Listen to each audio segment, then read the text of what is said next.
तो चलिए दोस्तों, आज का मसला है हाँ किरण की तरह कैपिटल गेन। तो सभी बच्चे बताएंगे उसका नाम क्या था जो आता था आगे बैठता लड़का। हाँ बिना दाढ़ी वाला। नहीं नहीं नहीं, हाँ हेल्दी वाला भी नहीं आ रहा। सर उसका दूसरा नहीं वो लॉ वाले सर ने बोला था। नहीं, जो कह रहा था सर मेरी वाली वीडियो रह गई, मेरी सैलरी की पहली वाली, मैं तब करूंगा। जो कह रहा छोड़ दो बस हो गया, आज छुट्टी कर दो।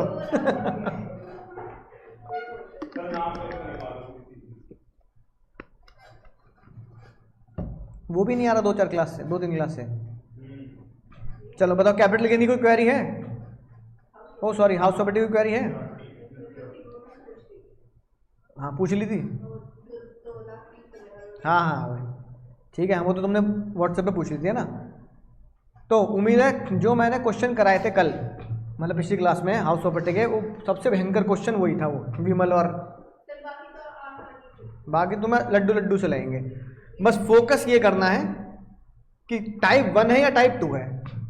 70-80% टाइप 2 पूछा जाता है। एक घर के 3 हिस्से, उसमें तुमने 8 पढ़ लिए, इसमें तुमने 8 हिस्से पढ़ लिए, तो 3 तो तुम्हारे लिए लड्डू से लगेंगे, है ना, राइट। तो बिल्कुल बढ़िया बात है। बस एक काम कर लेना, थोड़ा कॉन्फिडेंस और जनरेट करने के लिए वो एक स्कैनर ले लो बस, ठीक है ना। कोई सा भी क्या ले लेना, एक स्कैनर ले लेना, वो बहुत ही रिसाइकिल पेपर वाला आता है ना, सुचिता वालों का, है ना, वो ऑनलाइन मिल जाता है। नहीं वो या मुझसे नंबर ले लेना, तो वो तुम्हें घर पे कोरियर कर देंगे। हाँ ठीक है ना। तो उससे क्या हो, कॉन्फिडेंस आ जाएगा कि भाई मैंने ये क्वेश्चन तो कर ही लिए हैं सारे, आईसीआई वाले भी, अपनी बुक के भी, पीवाईक्यू और कर लूंगा, तो उसमें 10 अटेम्प्ट के क्वेश्चन होते हैं। 10 अटेम्प्ट के क्वेश्चन बहुत है, तो तुम्हें पता लग जाएगा इस ऐसे ही क्वेश्चन बनेंगे एग्जाम में, है ना। तो बस पीवाईक्यू के लिए एक स्कैनर ले लिया, प्रैक्टिस कर ली, उससे हो जाएगा बहुत। अब पढ़ते हैं सर, आज की कार्रवाई शुरू करते हैं। क्या सर? कैपिटल गेन, ठीक है। कैपिटल गेन कहने के लिए बड़ा है पर इतना बड़ा है नहीं, क्योंकि इसमें इसलिए बड़ा होता है कि सैलरी की तरह छोटे छोटे कॉन्सेप्ट हैं। एक कॉन्सेप्ट पढ़ा, फिर क्वेश्चन, एक कॉन्सेप्ट पढ़ा, फिर क्वेश्चन, फिर एक कॉन्सेप्ट पढ़ा, फिर एक क्वेश्चन, ऐसे करना पड़ता है। समझ रहे हो बात को?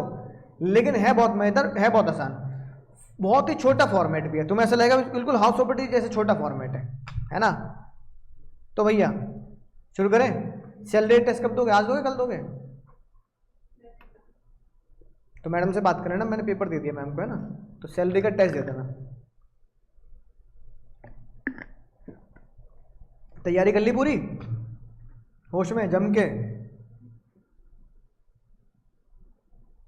मतलब ऐसा नहीं है कि सर एग्जाम में आना ही आना है तो चैप्टर, एक बार को रेजिडेंशियल आए ना आए, हेड्स तो आने ही आने हैं, सैलरी आना ही आना है, हाउस प्रॉपर्टी आना ही आना है, पीजीपी कैपिटल लेकिन आने ही आने हैं। तो 35 नंबर की वेटेज है ना, ठीक है। तो ये तो छोड़ ही नहीं सकते ना कि भाई किस्मत के भरोसे चले, किस्मत में पता है तुम्हें यही आना है, ठीक है। तो सैलरी टेस्ट की तैयारी कर लेंगे, अच्छे से तैयारी कर लेंगे। मैम जब बोलेंगे टेस्ट का, ऑनलाइन वाले बच्चे भी, है ना, उसी दिन टेस्ट दे देंगे, उसी दिन टेस्ट दे देंगे आप, फिर दोनों की कॉपी एक साथ चेक कर दूंगा। पढ़े अब देखो, अगर कैपिटल गेन की बात करें तो कैपिटल गेन चैप्टर क्या बोलता है? लिया है भैया, लिया है नीचे से? चाबी दे जाना जरूर वापस।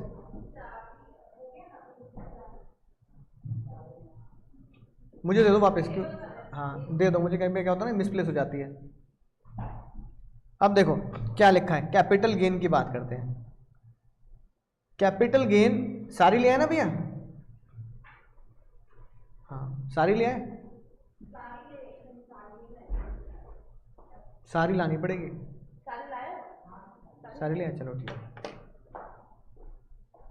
तो कैपिटल गेन की अगर बात करें तो कैपिटल गेन 2 शब्दों से बना है, कैपिटल और गेन। कैपिटल का मतलब क्या है यहाँ, जो तुम सोच रहे हो वो कतई नहीं है। तुम सोचो कैपिटल का मतलब है अकाउंट्स वाली भाषा पूंजी, नहीं पैसा नहीं। यहां कैपिटल का मतलब है कैपिटल असेट्स, यानी कि एक ऐसी असेट्स जो है ना, जो कैपिटल नेचर की होती है, जिसे बेचने पर है ना प्रॉफिट आने की संभावनाएं ज्यादा होती हैं। तो कैपिटल का मतलब होता है एसेट और गेन का मतलब क्या होता है? प्रॉफिट। इसी को तुम अकाउंट्स की भाषा में पता क्या बोलते हो? इसको तुम दीवार पार नहीं, इसको तुम दीवार पार अकाउंट्स की क्लास में बोलते हो profit on sale of assets. याद आया? जिसे तुम क्रेडिट करते हो वो profit on sale of asset. जिसे दीवार पर हम profit on sale of asset बोलते हैं उसे टैक्स की भाषा में बोला जाता है क्या? Capital gain. यानी कि एक ऐसा प्रॉफिट, एक ऐसा गेन जो कैपिटल नेचर का हो, यानी कि असेट बेच कर आए। ठीक है, अब देखो अगर इसमें दो बातें हुई तो अब मैंने तुम्हें इसमें दो बातें बता दी। सर इसका मतलब कैपिटल गेन का चैप्टर तभी लगेगा हमारे क्वेश्चन में, अगर क्वेश्चन में दो चीजें दे रखी होंगी। एक, जो क्वेश्चन में बेचा जा रहा होगा वो होगी कैपिटल असेट्स। पूरी दादा इसका क्या मतलब हुआ सर? इसका मतलब कैपिटल गेन चैप्टर के अंदर कुछ असेट्स ऐसी भी हो सकती हैं जो असेट ना हो, जिसे दीवार पार वाले सर है ना, उनसे सॉरी मांगनी पड़ेगी। जिसे दीवार पार वाले सर अकाउंट्स में बोलते हो ये एसेट है, होश में रख लो ये एसेट है, तो दीवार के इधर हम उसे क्या बोलेंगे? अपने छोटे दिमाग में बात डाल ले, एसेट नहीं है ये। तो ऐसा नहीं कि वो गलत पढ़ा रहे हैं मैं गलत पढ़ा रहा हूं, दोनों ही सही पढ़ा रहे हैं। कुछ एसेट्स ऐसी होंगी जो अकाउंट्स में एसेट होती है पर अपने कैपिटल गेन में वो एसेट्स नहीं होती। लो सर बड़े मुश्किल तो वहां की रटी थी है ना, अब यहाँ के अलग रटने पड़ेंगे।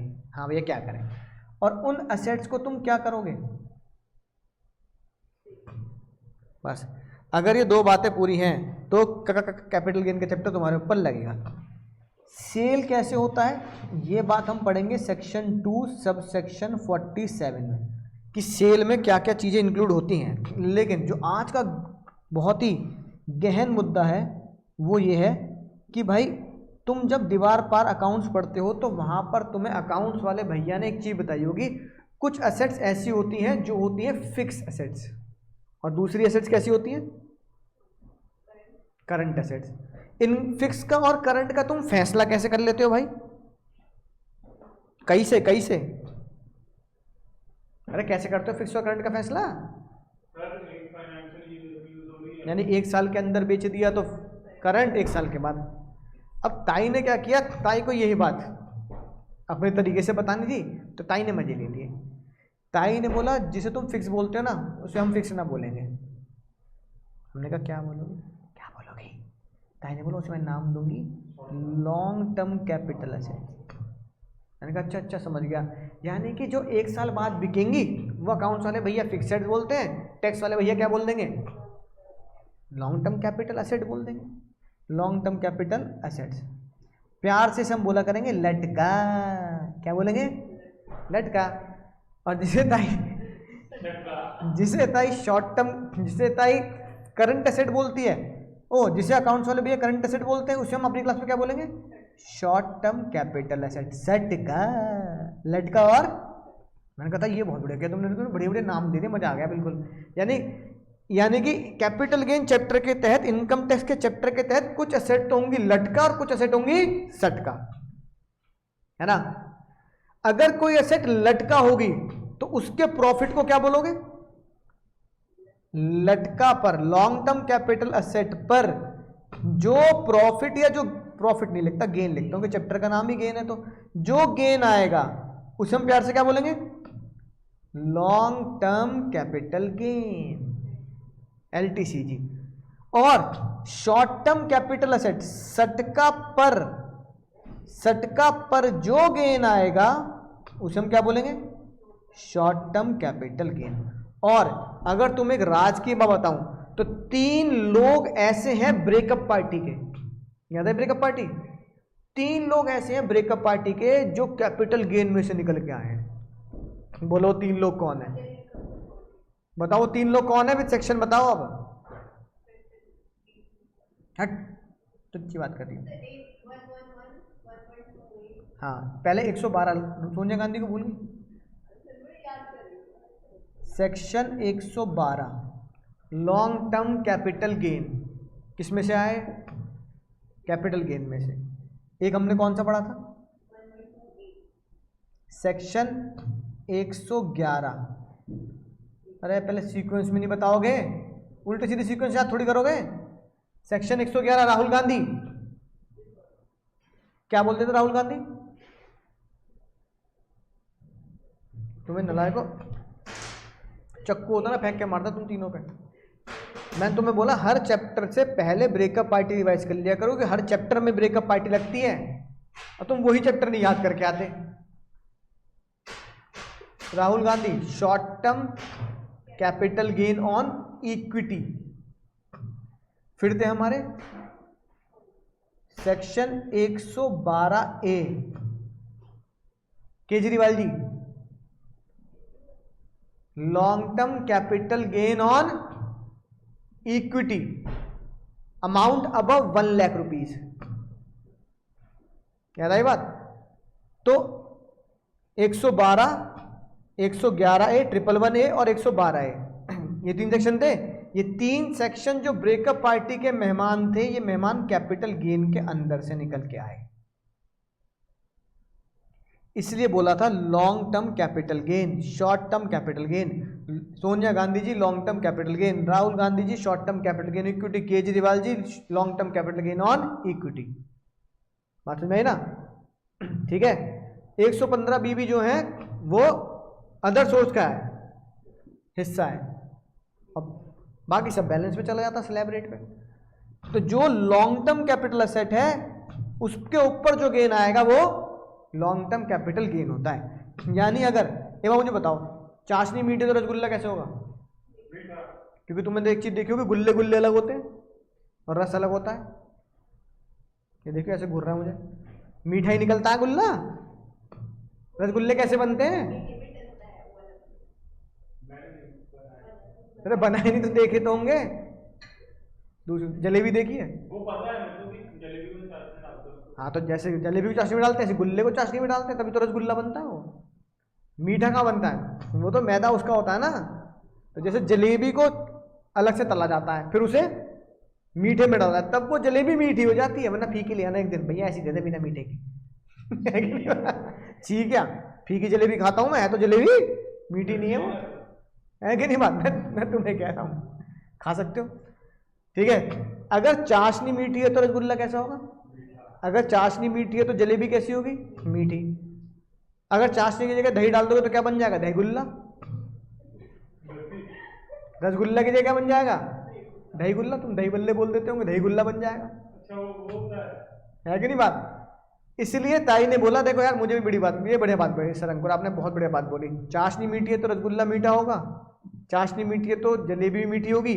ऐसी अगर असेट लटका है तो उसका प्रॉफिट भी लटका ही होगा। अगर असेट शॉर्ट टर्म है तो उसका प्रॉफिट भी शॉर्ट टर्म ही होगा। चाशनी का जो स्वाद होगा रसगुल्ले का स्वाद भी वही होगा। चाशनी तेज मीठी तो रसगुल्ला तेज मीठा, चाशनी फीकी बनाई है तो रसगुल्ला भी क्या बनाएगा, फीका फीका लगेगा। चाशनी खराब तो रसगुल्ला भी खराब, कि चाशनी पुरानी 5 साल पुरानी उसी को चला रहे हो तुम, ये चाशनी खराब तो रसगुल्ला भी खराब, चाहे रसगुल्ले के गुल्ले ताजे तले हो लेकिन वो खराब ही कहलाया जाएगा। बात समझ में आई। तो ताई ने बोला असेट लटका तो गेन भी लटका, असेट सटका तो गेन भी सटका, सिंपल रूल है गेम का। बात समझ में आ गई, राइट। अगर असेट लटका होगी तो प्रॉफिट भी लॉन्ग टर्म ही कहलाया जाएगा। अब हमने पूछा ताई बोल दो, ताई कह रही क्या बोल दूं, ताई बोल दो लटका 1 साल के बाद, सटका 1 साल के अंदर, बोल दो ताई। हाँ भैया है ना।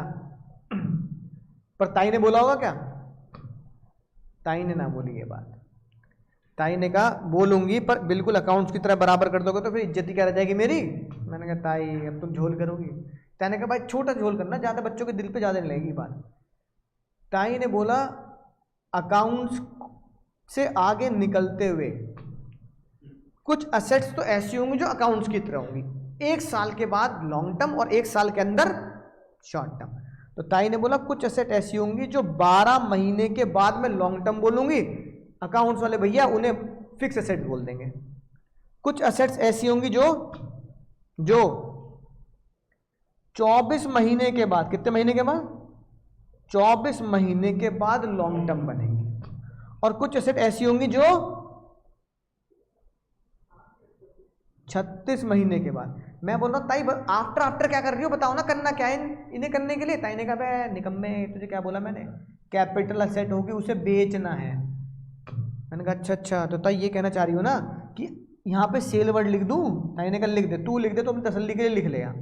अगर कोई भी एसेट 12 महीने के बाद बिके, अगर कुछ एसेट ऐसी हैं जो 12 महीने के बाद बिकेंगी तो वो लटका कहलाई जाएंगी। कुछ एसेट ऐसी होंगी जो 24 महीने के बाद बेचने पर लटका कहलाई जाएंगी, और कुछ एसेट ऐसी होंगी जो 36 महीने के बाद बिकने पर लटका कहलाई जाएंगी। बोलो क्या समझ में आ रही है, बोलो। यानी कि मान लो कोई ऐसी एसेट है जिसे तुम 36 महीने के बाद बेचोगे तो वो लटका कहलाई जाएगी।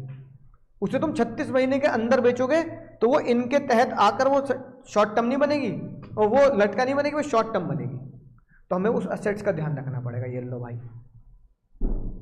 है ना। अब मैंने कहा ताई ने कहा अब क्या कर रहा है, इसमें कुछ समझ, अब इसमें कोई दिमाग में लगाने वाली बात है, सेम बात यहाँ लिख दे, अभी बताऊंगा। ये भाई बड़ी जल्दी ट्रेन छूट रही है भाई की। कुछ एसेट ऐसी होंगी जो कब सेल होगी, सेल इन 12 मंथ, तो वो क्या कहलाई जाएंगी, सेट का। कुछ एसेट ऐसी होंगी जो सेल कब हो जाएंगी, सेल विद इन, और कुछ एसेट ऐसी होंगी जो सेल विद इन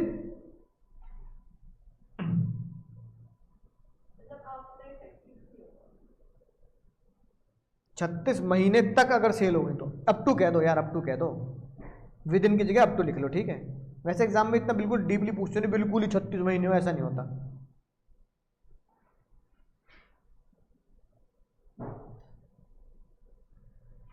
अब हमारे भैया की 101 रुपये की अरदास है, जल्दी 101 रुपये दो, अरदास बोलो अपनी। रहने दो छोड़ो। हाँ, तो 101 रुपये की अरदास है, सर बताओ कौन सी एसेट कितने महीने में बड़ी हो जाएगी। तुम कितने महीने बड़े हुए थे, 18 पे? नहीं, ये तो अभी भी नहीं हुआ। और कुछ बच्चे कहेंगे मैं तो, मुन्नी कह रही मैं तो 15 साल में 14 साल में बड़ी हो गई थी, मम्मी घर पर डांटे इतनी बड़ी होगी हैं, तब भी समझ में नहीं आई तेरे बात। तो घर वाले इसी बात पर डांटते हैं, भाई इतना बड़ा हो गया तेरे को अभी अकल नहीं आई तेरे को। तो भैया सरकार की नज़रों में 18 साल में बड़े हो जाते हैं, घर वालों की नज़रों में हम तो उनके सूटेबिलिटी हिसाब से बड़े थे। गाड़ी चाहिए तो इतना बड़ा हो गया, बाइक चाहिए तो इतना छोटा है तू, साइकिल चलाए। ठीक है, और है ना, घर में कुछ उल्टा सीधा काम कर दो, कुछ टूट गया फूट गया, पड़ोसी है ना, अब बड़ा मत हो जाइयो, है अकल मत लगा लियो। बताओ घर वालों के हिसाब से कभी बड़े आते हैं। लेकिन ताई ने कहा देखो मैं ऐसे नहीं करूँगी घर वालों के हिसाब से, मैं भले ही ताई हूँ लेकिन ऐसे नहीं करूँगी। तो ताई ने बोला बालक की अरदास है 101 रुपये की, सर बताओ कौन सी चीज़, कौन सी सेट कब बड़ी मानी जाएगी। तो ताई ने बोला देखो भाई एक काम करते हैं, मैं असेट को बांट देती, यानी ताई ने नहीं बांटे मैंने बांटा है ना। मैंने क्या किया, ताई से पूछकर मैंने कहा ताई काम करता हूँ, आपके लॉ को ना 2 भाग में बांट देता हूँ ताकि बच्चों को बढ़िया से डायग्राम एसआर के बनाऊंगा ना, बढ़िया याद हो जाएगा बच्चों को मजा आएगा। पहला बना लिया ये है ना, या फोटो ले लेना, तो नोट्स में बनाओगे नहीं, रिवाइज कैसे करोगे। मेरे एग्जाम में भाई कोई थ्योरी नहीं आएगा कि रट्टे लगा रहे हो, ये पढ़ो क्वेश्चन सॉल्व करो खेल खत्म करो। सैलरी को क्या याद, सैलरी को तुम्हें नोट्स थोड़ी याद करने हैं, सैलरी की समरी बनाई है ना, खत्म करो मसला, क्वेश्चन सॉल्व करो। थ्योरी थोड़ी पूछ रहा है वो, ये थोड़ी पूछ रहा है बता एचआर हाउस ऑपरेटिंग में थोड़ी पूछेगा बता 16 का केस डिफाइन कर दे, डिफाइन सेक्शन 2 सबसेक्शन 3, ये थोड़ी पूछेगा भाई वो। तुम्हें क्वेश्चन दे देगा लंबा चौड़ा जो हमने करे, खत्म करो खेल। इनकम टैक्स मुझे इसलिए बढ़िया लगता है, रटना है ही नहीं, फॉर्मूले याद करने बस, प्रोसेस याद करना है, प्रोसेस याद है, क्वेश्चन अगर सॉल्व हो रहे हैं तो बस मेरे यहाँ का और एग्जाम का सिर्फ वो फियर फैक्टर है और कुछ नहीं है। भय, आसपास का माहौल, माहौल में क्या होता है, वहाँ डर होता है। हाँ, टेस्ट का पेपर हार्ड होता है बहुत, पेपर तो 100 का पूरा ही ना होता भाई, कभी भी ना होता है ना, ऐसे माहौल का डर होता है बस। तभी तो मैंने कहा था उसमें धृतराष्ट्र बन के जाना है। अगर धृतराष्ट्र, याद है वो केस, अगर आंखों में पट्टी बांध के जाओगे तो पेपर सही होगा। जहां तुमने आंखें खोल के बगल वाले को देखा, एग्जाम के बाहर किसी से बातचीत कर ली, कोई किताब लेके पढ़ रहा है, जहां तुम्हारा अबे भाई ये देखिए अभी तो पढ़ रहा है भाई, वहीं तुम घबरा जाओगे। तुम्हारी तैयारी होते हुए लगेगा कि भाई वो ज़्यादा बढ़िया है, वो तो यहाँ तक पढ़ रहा है, बिल्कुल गेट तक पढ़ रहा है वो। और किसी से ना पूछना ना बताना, भाई इन्हीं फर्क से बच्चा लुढ़कता है बस, घबराहट से। आते आते क्वेश्चन भी गलत कर देगा, उसे लगेगा यार बताओ मैंने, मेरी तैयारी नहीं है, इसकी बढ़िया तैयारी है। ऑटो में बैठ के जा रहा हूँ, बस में बैठ के जा रहा हूँ, गाड़ी में बैठ के जा रहा हूँ, तो अगल बगल में बच्चे गाड़ी में बैठ के पढ़ रहे हैं। 2 बज गए भाई, पौने 2 बज गए, ये और पढ़ जाऊँगा उसमें, भाई ये घबराहट। बाकी कुछ भी फर्क नहीं है, यहाँ पे टेस्ट दोगे वहाँ पे टेस्ट दोगे, कुछ भी फर्क नहीं है। बस वहाँ क्वेश्चन हमें पढ़ के ही मुश्किल लगते हैं, वो घबराहट की वजह से।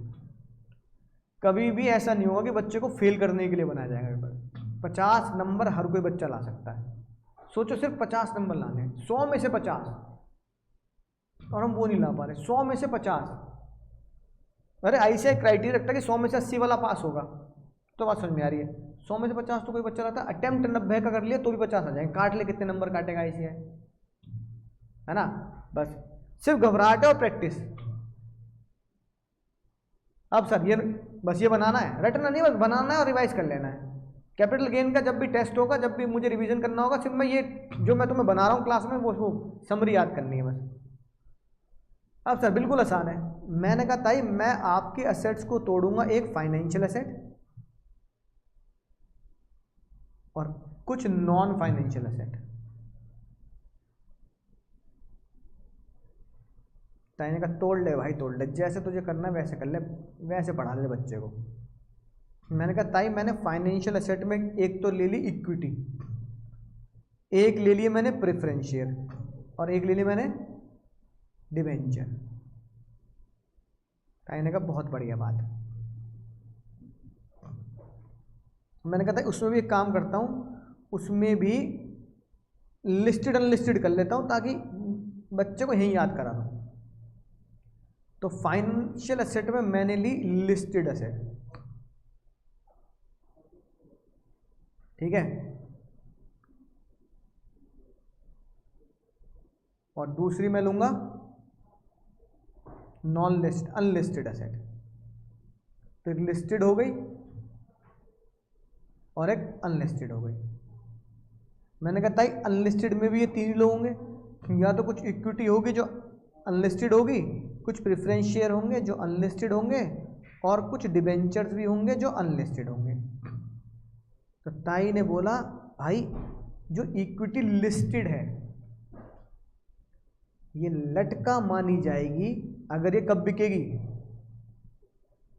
सेल आफ्टर 12 मंथ, है ना। तो ये क्या कहलाई जाएगी, लटका। अगर प्रेफरेंस है ना, इसी का सेक्शन, बताओ इसका सेक्शन कौन सा है, listed equity sale after 12 month.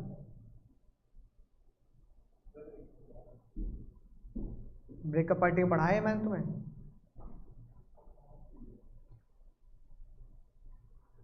Breakup party में listed equity sale after 12 month. ये हमारे कौन, Kejriwal ji. Long term capital gain on listed equity, long term capital gain. अरे भाई अगर असेट लटका है तो उसके ऊपर चाशनी अगर मीठी है तो रसगुल्ला भी मीठा होगा। अगर asset long term capital asset है, अगर वो असेट कौन सी है, इक्विटी, अगर equity long term capital asset है तो उसका गेन भी क्या आएगा, लॉन्ग टर्म आएगा। और long term capital gain on equity कहां पड़ा था, केजरीवाल जी, केजरीवाल जी सेक्शन बोलो। तो भाई ये हमने पढ़ा था 112A। ब्रेकअप पार्टी में वो बात यहां से आई है। प्रेफरेंस शेयर मैंने कहा था इसमें बता दो, ताई ने बोला अगर प्रेफरेंस शेयर बेचोगे after 12 month, sale after 12 month, तो हम इसे भी नाम दे देंगे long term capital assets. Debenture को ताई ने बोला इसे भी अगर तुम बेचोगे आफ्टर 12 मंथ, तो हम इसे भी नाम दे देंगे लॉन्ग टर्म कैपिटल एसेट। यानी लिस्टेड में बहुत ही बढ़िया बात समझ में, मजा आ गया क्या? क्या मजा आ गया? हाँ, अब आते हैं बात सर अनलिस्टेड। अनलिस्टेड इक्विटी है, कब सेल कर रहे हैं? ये अनलिस्टेड इक्विटी को अगर 24 महीने के बाद बेचोगे उस तब ये क्या कहलाई जाएगी? Long term capital asset. Preference which after 24 महीने, लॉन्ग टर्म कैपिटल एसेट्स। और डिवेंचर के साथ थोड़ी और जाती कर दी। डिवेंचर को बोला तुझे लटका मानेंगे अगर तू अनलिस्टेड है आफ्टर 36 मंथ। यानी डिवेंचर लिस्टेड होगा तो 12 महीने में बड़ा हो जाएगा, और डिवेंचर अनलिस्टेड होगा तो 36 महीने में बड़ा होगा। फिर ताई ने बोला ओ सुन साहब सुन प्यार की धुन, नॉन फाइनेंशियल भी यही सुन लेना। मैंने कहा ताई बता दो। ताई ने बोला नॉन फाइनेंशियल बहुत आसान, लैंड और बिल्डिंग को अलग करते हैं और सारी अदर नॉन फाइनेंशियल एसेट अलग कर देते हैं। जैसे ज्वेलरी आ जाती है, अगर जमीन और बिल्डिंग है तो ये आपकी बड़ी होगी आफ्टर 24 महीने। यानी किसी भी बिल्डिंग को, जमीन को 24 महीने के बाद बेचोगे तो वो लॉन्ग टर्म कैपिटल एसेट कहलाई जाएगी। और अदर एसेट जैसे हो गई फॉर एग्जांपल ज्वेलरी, अगर ज्वेलरी जैसी कोई भी चीज होगी जो अदर एसेट में आ रही नॉन फाइनेंशियल में, इसे अगर लटका बनाना है तो इसे सेल करना पड़ेगा आफ्टर 36 महीने।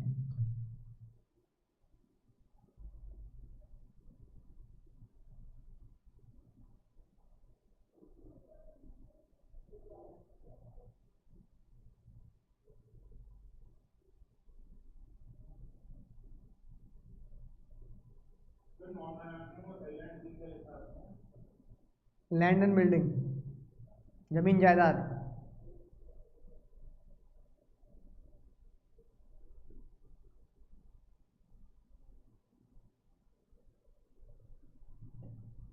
बोलो भाई समझ में आ गई बात?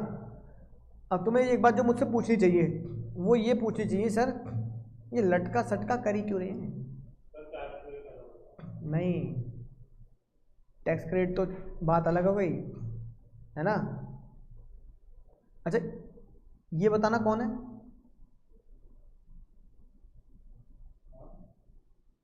अगर इसी इक्विटी को 12 महीने के अंदर बेचूं तो क्या होगा? तो यहां लिख सकते हैं ना इसी बात को,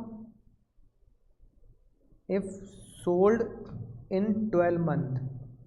यही इक्विटी अगर 12 महीने के अंदर बेचो तो क्या कहला जाएगा?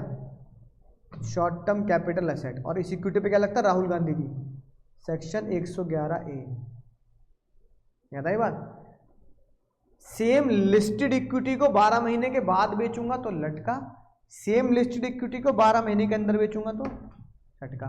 अब 12 महीने के बाद बेचा तो 10% का टैक्स है, 12 महीने के अंदर बेचा तो 15% का टैक्स है। एक तो डिफरेंस समझ में आया कि लटका सटका होने पर क्या हो सकता है सर? टैक्स के रेट अलग हो जाते हैं। अगली खतरनाक बात, एक और डिफरेंस है, अगर असेट लटका होगी तो लटका में कैपिटल गेन यानी कि गेन या प्रॉफिट निकालने का फॉर्मूला, प्रॉफिट निकालने का फॉर्मूला अलग है। और अगर कोई भी एसेट सटका है, शॉर्ट टर्म कैपिटल एसेट है, तो प्रॉफिट निकालने का फॉर्मूला अलग है। इसलिए ध्यान से मुझे एग्जाम में ये याद करना पड़ेगा कि ये लटका है सटका है। पता लगा एसेट हुई सटका, तुमने मान लिया लटका, तुमने फॉर्मूला लगा दिया लटका वाला, क्वेश्चन पूरा गलत। पता लगा एसेट है लटका, तुम फॉर्मूला लगा के आ रहे हो सटका, क्योंकि तुम्हारे हिसाब से एसेट लटका नहीं सटका है। बात समझ में आई? तो ताई ने बोला सर होश में बता देना, लटका में फॉर्मूले अलग हैं कैपिटल गेन निकालने के, है ना। कैपिटल गेन के लटका में फॉर्मूले अलग हैं और कैपिटल गेन के सटका में फॉर्मूले अलग हैं। तो लटका को जाने बिना फॉर्मूले मत हो पाना, तो इसलिए जानना जरूरी है कौन से सेट लटका है, कौन से सेट सटका है। तो इसे हम बोलते हैं, है ना, असेट कब लटका होती है और कब सटका होती है। बोलो तो समझ में आ गई। ये बेसिक बात। एक असेट होनी चाहिए और सेल होनी चाहिए। कुछ असेट लटका होती है, कुछ असेट सटका होती है। जो असेट लटका और सटका होती है वो हम ऐसे याद करेंगे, है ना। जो लटका होंगी ये 12 महीने में होंगी, ये 24 महीने में होंगी और ये 36 महीने में होंगी। बात समझ में आ गई। तो ये हमें पता लग गया लटका सटका क्या होता है। अब देखो ये पढ़ते हैं बात, है ना। कैपिटल असेट जो है क्या है भैया, बोलो। कैपिटल असेट, कैपिटल असेट ही एक ऐसा फॉर्मूला है जिसके बेस पर ही कैपिटल गेन निकलेगा। यानी इसका मतलब अगर कोई असेट कैपिटल असेट नहीं है तो, अगर बोलो कोई असेट कैपिटल असेट नहीं है तो कैपिटल गेन का चैप्टर नहीं लगेगा। यानी कि नो कैलकुलेशन। अगर कोई कैलकुलेशन ही नहीं करनी तो कोई टैक्स भी नहीं है। अगर ताई ने बोल दिया ये एसेट कैपिटल एसेट नहीं है, खत्म खेल ना। मैं जब भी मैं उसे बेचूंगा तो मैं कैपिटल गेन निकालूंगा ही नहीं। अब ताई तुमने जब बोला कैपिटल गेन निकालना ही नहीं है, कैपिटल गेन निकालना ही है, टैक्स क्यों पूछ रही हो फिर। तो अब ये जानते हैं ऐसी कौन सी कैपिटल असेट है जो कैपिटल असेट अकाउंट्स में है पर हमारे यहां नहीं है। कैपिटल असेट्स जो अकाउंट्स में और हमारे यहां नहीं है। ठीक है, सुनेंगे ध्यान से, बहुत मजेदार चीज। सबसे पहली बात तुम खुद ही बता दोगे। ताई ने बोला एक्सक्लूड करते हैं। क्या करते हैं? एक्सक्लूड। एक्सक्लूड का मतलब क्या है? Not an asset. ये एसेट एसेट नहीं मानेंगे, और अगर एसेट नहीं मानेंगे तो कोई कैलकुलेशन नहीं है और कोई कैपिटल गेन का टैक्स भी नहीं है। सबसे पहला स्टॉक। बताओ स्टॉक को कैपिटल गेन, स्टॉक को एसेट क्यों नहीं माना?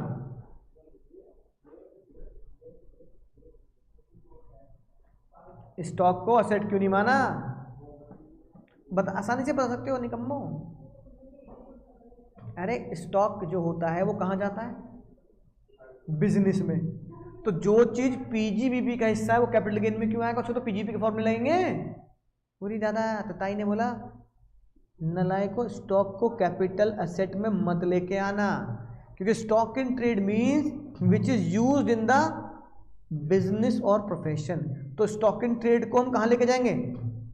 स्टॉक इन ट्रेड मेरा पीजीबीपी के फॉर्मूले लगेंगे, उस पर कैपिटल गेन के फॉर्मूले नहीं लगा रहे। यानी कि इस बात से समझ में आई बात कि कैपिटल गेन में एसेट्स कौन सी होनी चाहिए?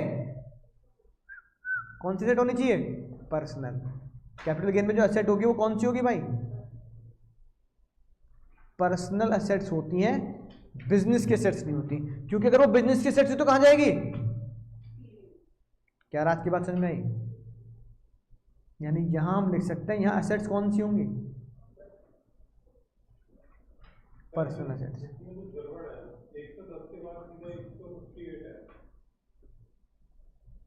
क्या बात कर रहे हो? कैपिटल गेन का चैप्टर है इसमें। हाउस प्रॉपर्टी के बाद पीजीबीपी होगा, पीजीबी के बाद कैपिटल गेन होगा। हाँ पेज नंबर शायद कुछ गड़बड़ हो गए होंगे। पीजीबीपी के बाद कैपिटल गेन आएगा। तुम्हारा तो मैंने पांचों हेड सीक्वेंस में दे रखे हैं ना, पढ़ा रहा हूँ आगे पीछे। एसेट्स के ऊपर क्या लिख लो जल्दी, क्योंकि अगर बिजनेस एसेट्स होगी तो कहाँ जाएगी? पीजीबीपी में जाएगी। तो कैपिटल गेन में कौन सी एसेट्स आएंगी? Personal asset. ये बात हमें बताई इस सेक्शन ने। अच्छा बताओ, अगर कैपिटल गेन ही वो पौधा है जिसके ऊपर कौन से फल खिलेंगे? एसेट ही वो पौधा है जिसके ऊपर कैपिटल गेन के फल खिलेंगे। यानी अगर कोई भी चीज एसेट्स नहीं है तो फिर वो कैपिटल गेन में नहीं आएगी। इसलिए कैसे याद करेंगे? एसेट्स को याद करना बहुत जरूरी है। एसेट्स है कैपिटल गेन का पौधा, एसेट्स है कैपिटल गेन का पौधा, इसलिए सेक्शन 2 14 एसेट्स है कैपिटल गेन का पौधा, इसलिए सेक्शन 2 14। क्योंकि जब तक मुझे ये सेक्शन याद नहीं होगा तब तक नंबर नहीं मिलेंगे भाई। तो बोलो जल्दी मेरे साथ, ऑनलाइन वाले बच्चे भी, एसेट है कैपिटल गेन का पौधा, इसलिए सेक्शन 2 14। सेक्शन 2 14 के हिसाब से स्टॉक इन ट्रेड पीजी में जाता है, पबजी में जाता है, कैपिटल गेन में उसकी कोई जगह नहीं है। दूसरा बहुत ही मजेदार बात, मतलब तुम्हारे होश उड़ जाएंगे। ताई ने बोला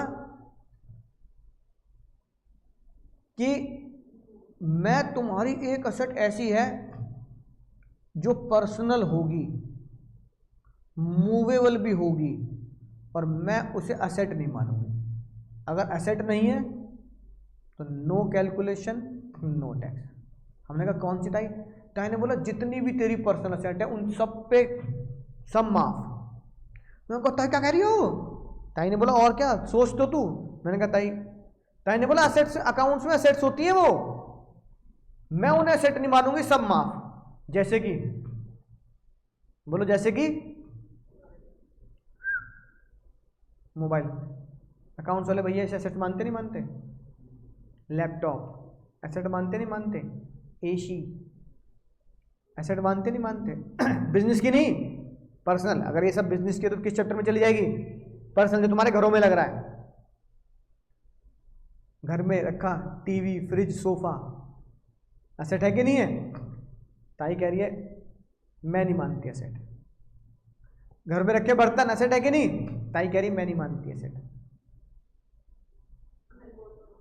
घर, मुन्नी घर इमूवेबल है, मूवेबल पर्सनल इफेक्ट एसेट नहीं है। इसका मतलब इमूवेबल एसेट क्या होगी? इमूवेबल एसेट असेट है, ठीक है, यही लिख लेंगे, ठीक है। अब ताई ने कहा देख सब चीज माफ कर दी, चश्मा बेच, असेट नहीं है, कोई टैक्स नहीं, कैपिटल गेन का चैप्टर ही नहीं खुलेगा। फिर जब इतना एहसान कर दिया ताई ने हमारे ऊपर, हमारी आंखों से आंसू आ गए, सर ताई इतना एहसान क्यों कर दिया? ताई ने कहा बस एक एहसान छोटा सा तुम भी कर दो मेरे ऊपर। सिर्फ 1-2 असेट्स ऐसी हैं जो पर्सनल होंगी, मूवेबल भी होंगी। देखो घर जमीन जायदाद तो तुम्हें टैक्स देना पड़ेगा, जो पर्सनल होंगी, मूवेबल होंगी, लेकिन फिर भी उन्हें असेट मानूंगी। समझ में आया लोचा? समझे भाई लोगों? क्या ताई कह रही है कुछ असेट्स जो तुम्हारी पर्सनल हैं, उसमें से सारी असेट्स को मैं क्या नहीं मानती? Not an asset. सेल करो, कोई कैलकुलेशन नहीं, कोई टैक्स नहीं। लेकिन कुछ असेट तुम्हारी मूवेबल भी होंगी, पर्सनल भी होंगी, पर वो असेट मानेंगे। असेट मानेंगे तो क्या होगा? जब तुम सेल करोगे तो क्या होगा? तुम्हें उस पर कैपिटल गेन की कैलकुलेशन भी करनी है एंड टैक्स भी देना है। भाई लटका सटका निकाले, कैलकुलेशन भी करोगे और टैक्स भी दोगे। अब बताओ कौन सी?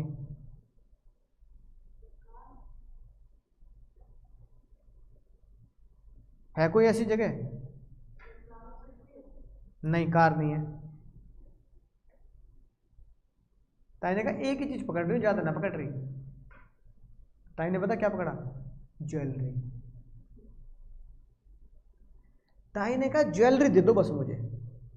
ज्वेलरी तुम्हारी असेट भी होगी, मूवेबल भी होगी, पर्सनल भी होगी। उसको जब बेचोगे तो उस पर कैलकुलेशन करके टैक्स दे देना, बाकी सब छोड़ दो। नहीं समझे चालाकी ताई की? मतलब चालाकी नहीं समझे ताई की अभी तक?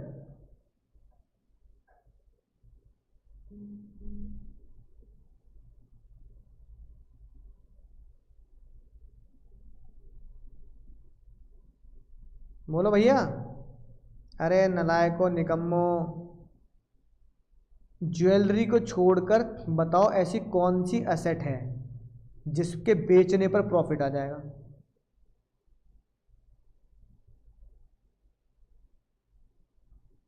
बोलो, ज्वेलरी को छोड़कर ऐसी कौन सी एसेट है इसके बीच में प्रॉफिट आ जाएगा?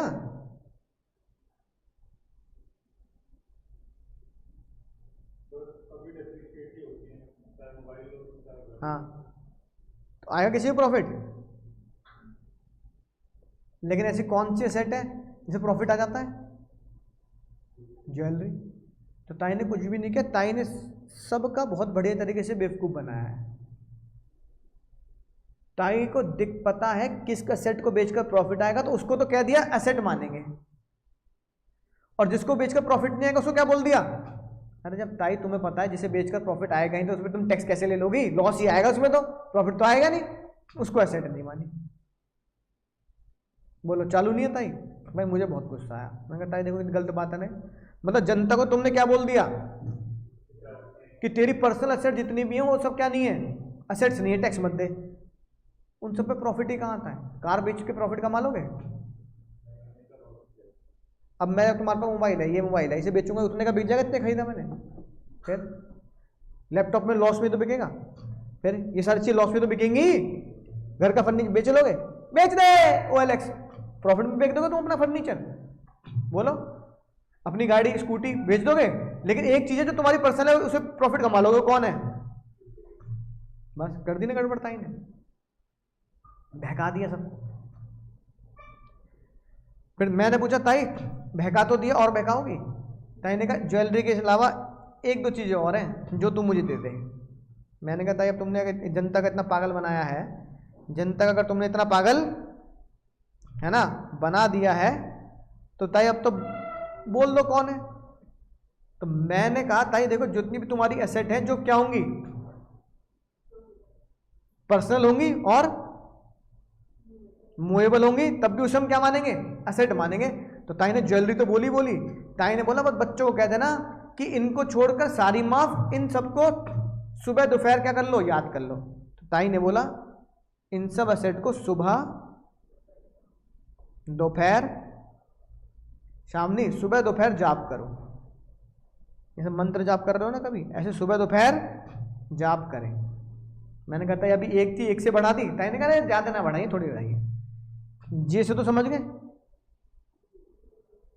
ज्वेलरी तुम्हारी पर्सनल भी होगी तो भी क्या होगी? एसेट है।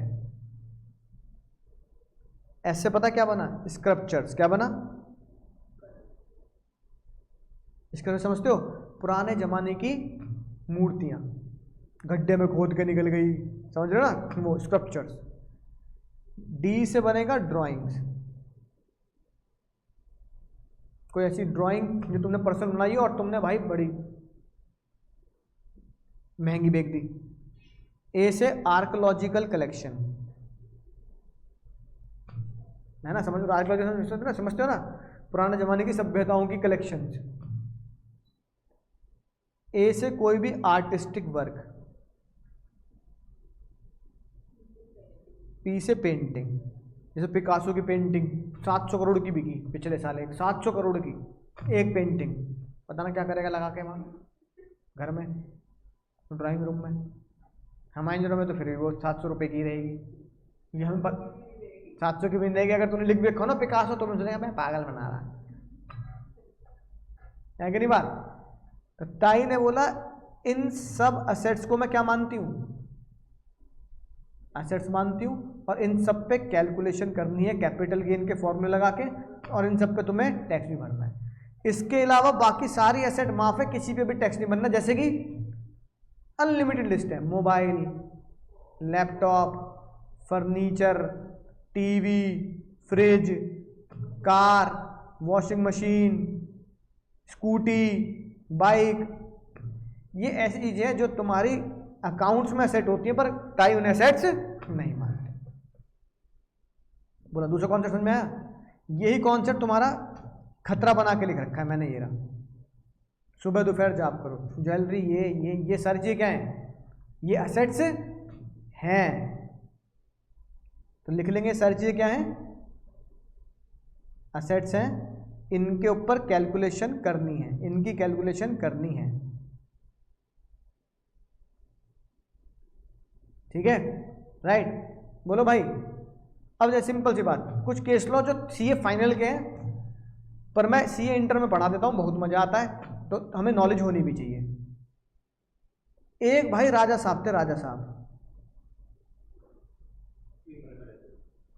नहीं नहीं नहीं, वो नवाब साहब थे, ये दूसरी दुनिया में खोए रहे। एक राजा साहब थे,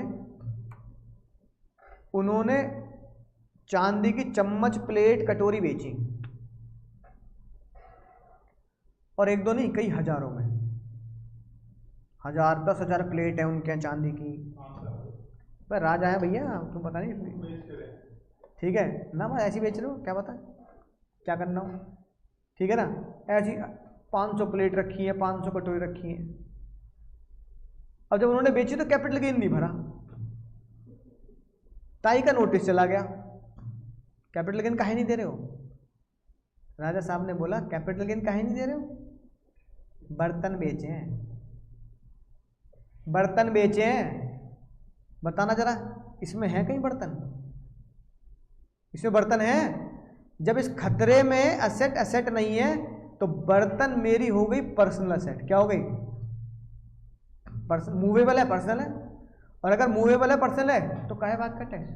ताकि तुमने बोला था मूवेबल होगी और पर्सनल होगी तो कोई कैलकुलेशन नहीं, कोई टैक्स नहीं, कैपिटल गेन का पौधा सेक्शन 214, फालतू मत बोलो। ताई पता क्या कह रही है, ताई कह रही पर्सनल ना है, ज्वेलरी है। क्या है, पर्सनल वर्सेस ज्वेलरी का झगड़ा हो गया, बात कोर्ट तक चलेगी, कौन जीतेगा, नहीं। जज ने घर जाके चेक किया, ने किसी को भेजा तो देखा राजा साहब जो हैं सच में उनके वो बर्तन रसोई में रखे हैं, और सच में ही वो इन्हीं बर्तनों में खाना खाते हैं। तो राजा के लिए वो चांदी की कटोरी, चम्मच सच में बर्तन है, अमीरों के लिए नहीं। फैक्ट कि तुम्हारे रसोई में रखे नहीं, तुम्हारे घर में रखे चांदी के बर्तन रसोई में, वो तुम्हें प्रूफ करना पड़ेगा, कितने रख लोगे। हाँ तो दिखाना पड़ेगा ना।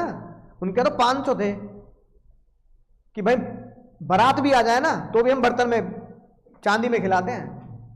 अगर तुम्हारे घर में मान लो 5-6 मेंबर हैं तो जज पता क्या बोलेगा, भाई 6 कटोरी तो दिखा कम से कम, और 6 प्लेट, 6 चम्मच तो दिखा, और बर्तन तो कुछ धुलाई में भी होते हैं।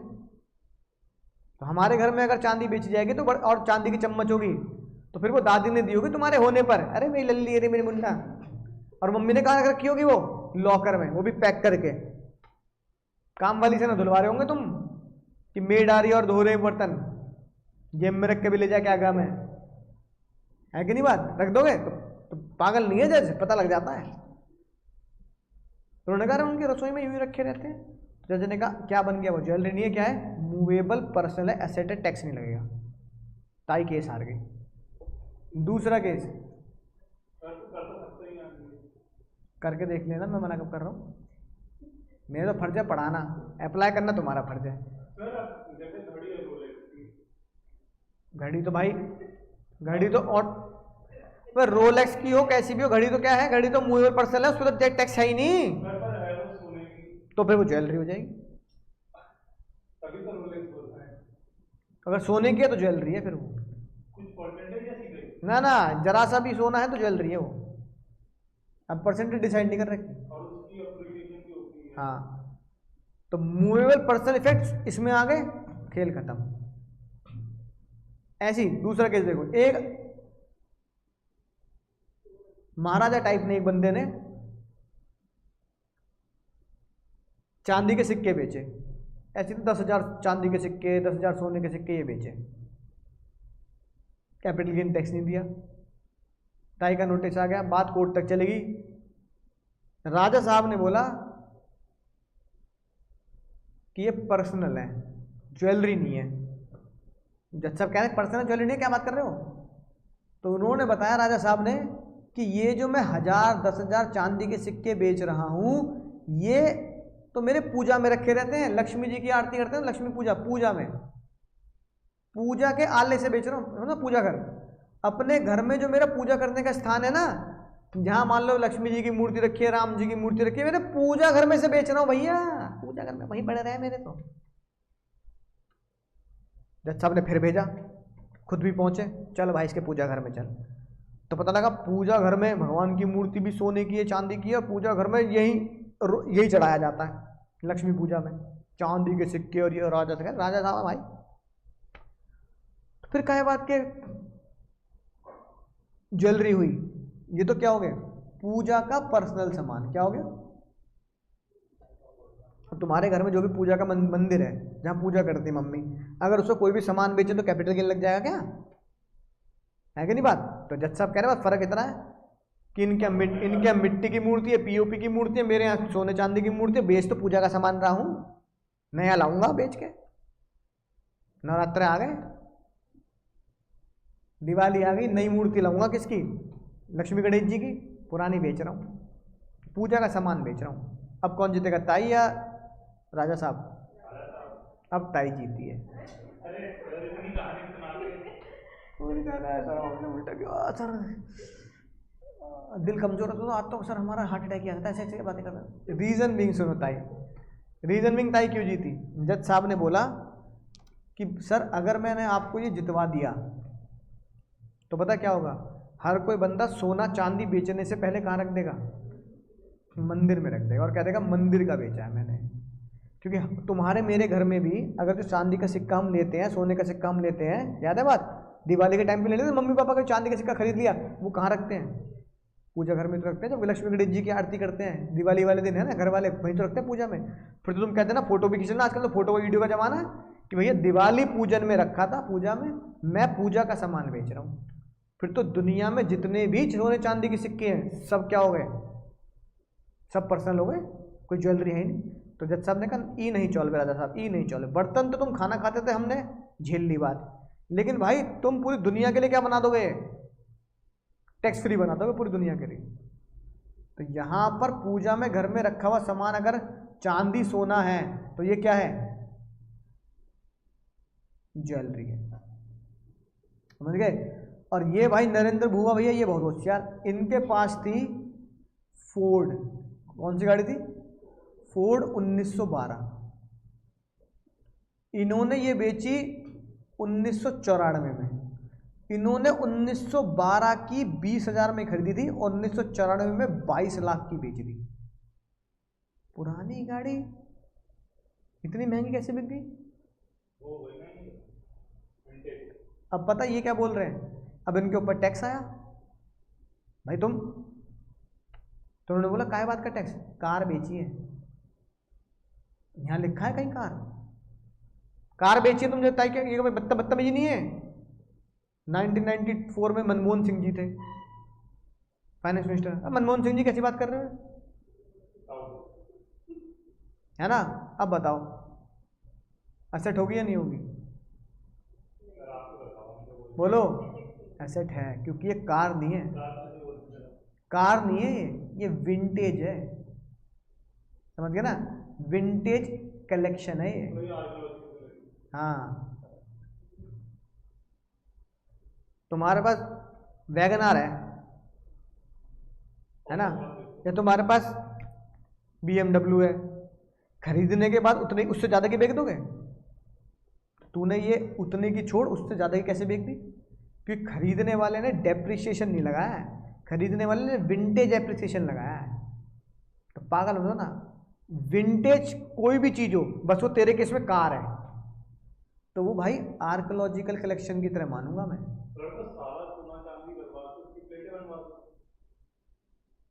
और क्या, घर में रखो ताकि काम वाली चुरा चुरा के ले जाए, आगे आस पड़ोस के लोग भी आ जाए।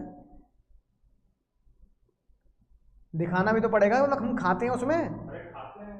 हाँ तो प्रूफ कर देना, जो एक्सपर्ट आएगा चेक करने वाला, वो उसको चेक करके बता देगा इसमें रोज खाना खा रहा है नहीं खाया जा रहा।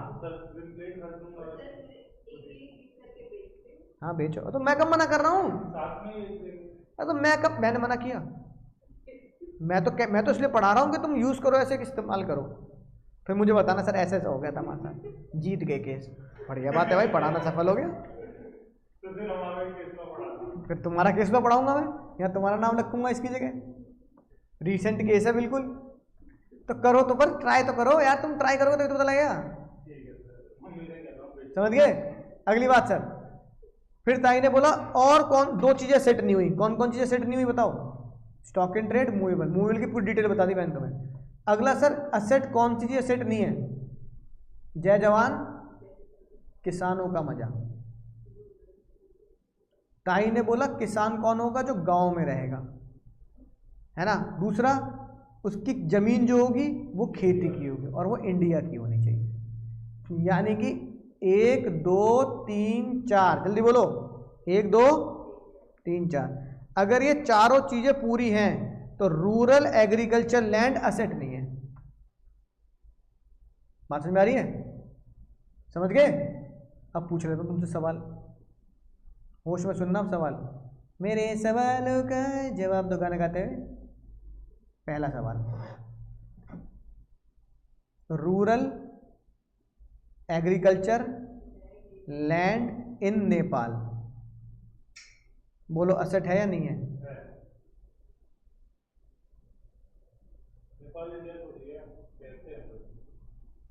Urban agriculture land in UP, सुन तो लो पहले क्वेश्चन तो सुन लो। Rural factory land in MP, rural agriculture land in Nagaland. पक्का? चलो देखते हैं ऑनलाइन वाले क्या जवाब दे रहे हैं। ऑफलाइन वाले बच्चे कह रहे हैं सारी की सारी चीजें असेट्स हैं। ऑनलाइन वालों से जानना चाह रहा हूं मैं, ऑनलाइन वालों से, कि ये सारी की सारी असेट्स हैं या इनमें से कोई ऐसी चीज है जो असेट्स नहीं है।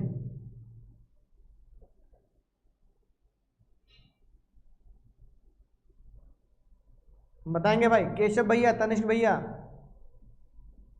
अशिका, रिद्धिमा, यक्ष, है कोई महारथी जो सामना कर सके चुनौती का?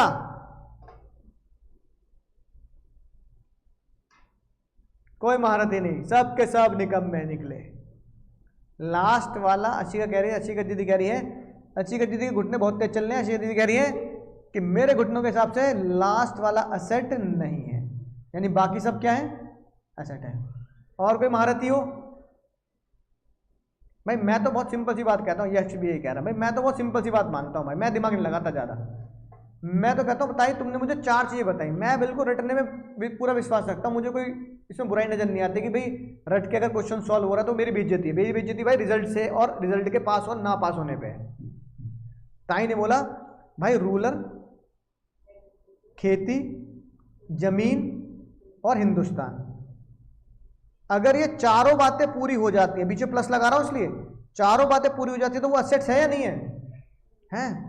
असेट्स नहीं, एक्सक्लूड पढ़ रहे हैं, असेट्स नहीं मानेंगे। और असेट्स नहीं मानेंगे तो no calculation of capital gain, no tax. तो मैंने देखा rural agriculture land India, rural agriculture land India नहीं है। इंडिया नहीं है तो अगर इंडिया होता तो असेट्स नहीं मानते, अब असेट्स मानेंगे। पहला सवाल बिल्कुल सही दिया तुमने जवाब। फिर मैंने फिर चारों बातें चेक करी, rural agriculture land India, rural agriculture land India, यहां तो अर्बन आ गया। अब आपने अगर पहला ही नियम तोड़ दिया तो फिर वो अगर चारों बातें एक साथ होती तो एसेट नहीं, एक भी बच्चा छूटा सुरक्षा का चक्र टूटा, अर्बन आते ही असेट है। फिर मैंने कहा ताई rural agriculture land in India, 4 बात पूरी करके असेट नहीं मान, उल्टा है या खेल? 4 बात पूरी करके असेट मानना है, ये नहीं कह रहा मैं, 4 बात पूरी करके असेट नहीं मानना। तो रूरल एग्रीकल्चर लैंड RALI है ना, या RAIL रेल, ऐसे याद कर लो, रेल लगनी चाहिए, रेल, रूरल एग्रीकल्चर लैंड और इंडिया, है ना, राइट। तो रेल, अगर बात रेल पूरी हो रही है तो बात सही है। इसमें देखना रूरल है, एग्रीकल्चर है, एग्रीकल्चर नहीं है ना, इसका मतलब असेट है। आखिरी रूरल है, बोलो हाँ। खेती है, जमीन है, और हिंदुस्तान में है, नागालैंड इंडिया में, नॉर्थ ईस्ट स्टेट। चारों बातें पूरी होगी। अगर चारों बातें पूरी होगी तो असेट, तो ये आंसर बिल्कुल सही है, असेट नहीं है। एमसीक्यू में आएगा आसान सा। ठीक है, जल्दी खींच लो, फोटो वोटो लेनी है तो।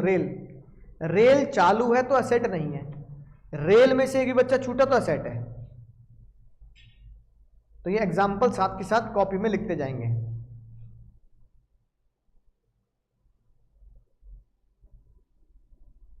और भाई आखिरी जवाब, आखिरी कॉन्सेप्ट। सर और कौन सी चीज असेट्स नहीं है, और कौन सी असेट्स नहीं है?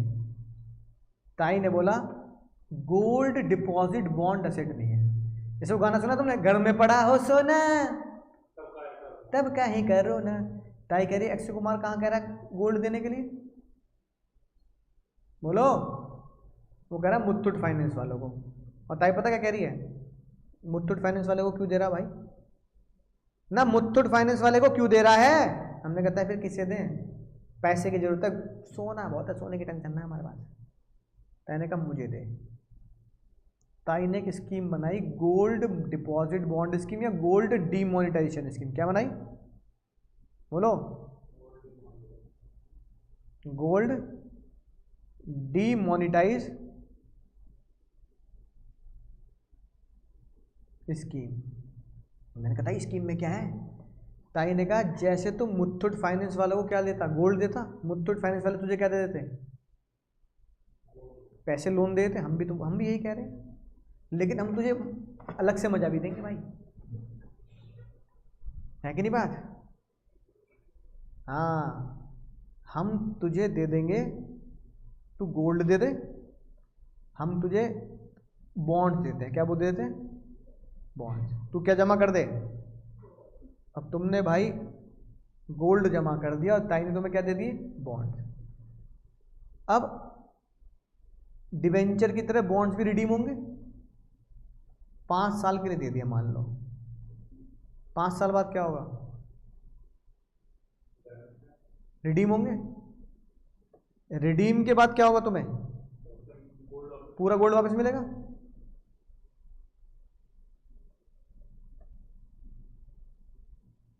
और एक और चीज, सिर्फ गोल्ड थोड़ी वापस मिलेगा,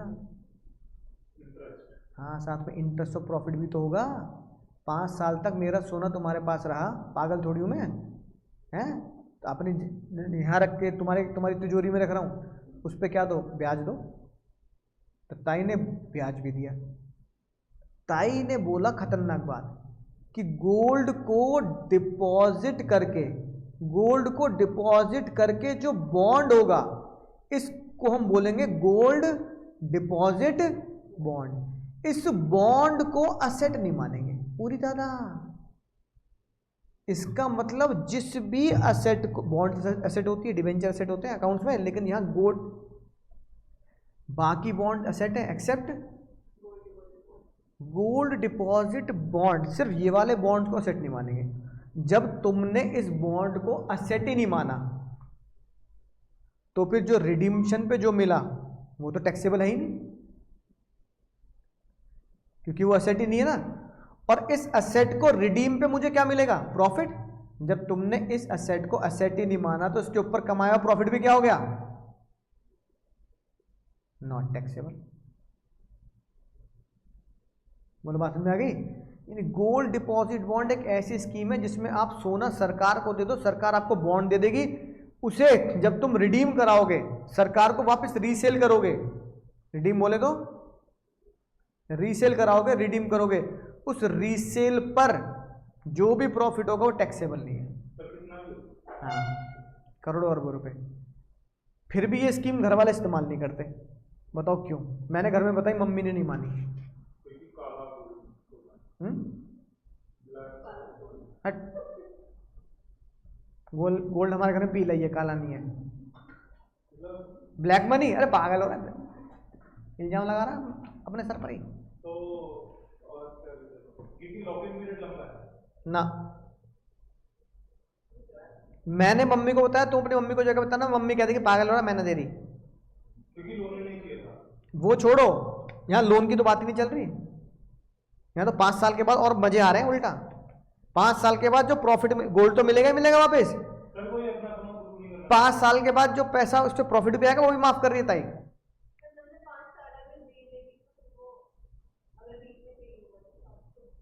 नहीं, यही तो। उससे भी बड़ी मुसीबत पता क्या है?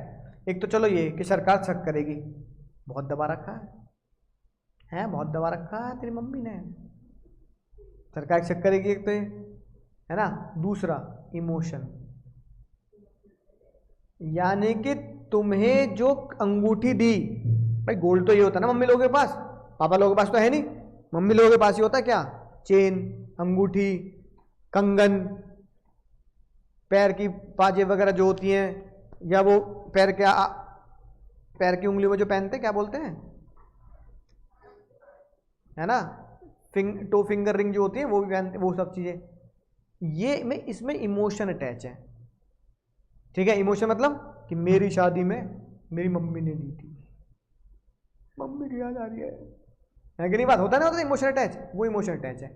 और सरकार जब तुम्हें रिडीम करती है तो मम्मी के कंगन नहीं करती, बिस्किट करेगी या कॉइन करेगी, कॉइन। तो यानी कि सरकार तुम्हारे गोल्ड को पिघलाकर तुम्हें वैल्यू बताएगी और फिर उस वैल्यू को बॉन्ड में लिखेगी और उतना सोना तुम्हें दे देगी। तो मम्मी अब कान में बिस्किट लटकाएंगी, अरे मेरी मुन्नी की शादी है, मुन्नी की शादी है मेरी, मम्मी पुश्तैनी ज्वेलरी पहनना, है ना, right. Tradition never gets out of fashion. तो मम्मी को तुम क्या दोगे? मम्मी बिस्किट पहन लो, बताओ बिस्किट दे दोगे? हाँ, कॉइन लटका लो। इस चक्कर में स्कीम थोड़ी कम चलती है, क्योंकि मम्मी लोग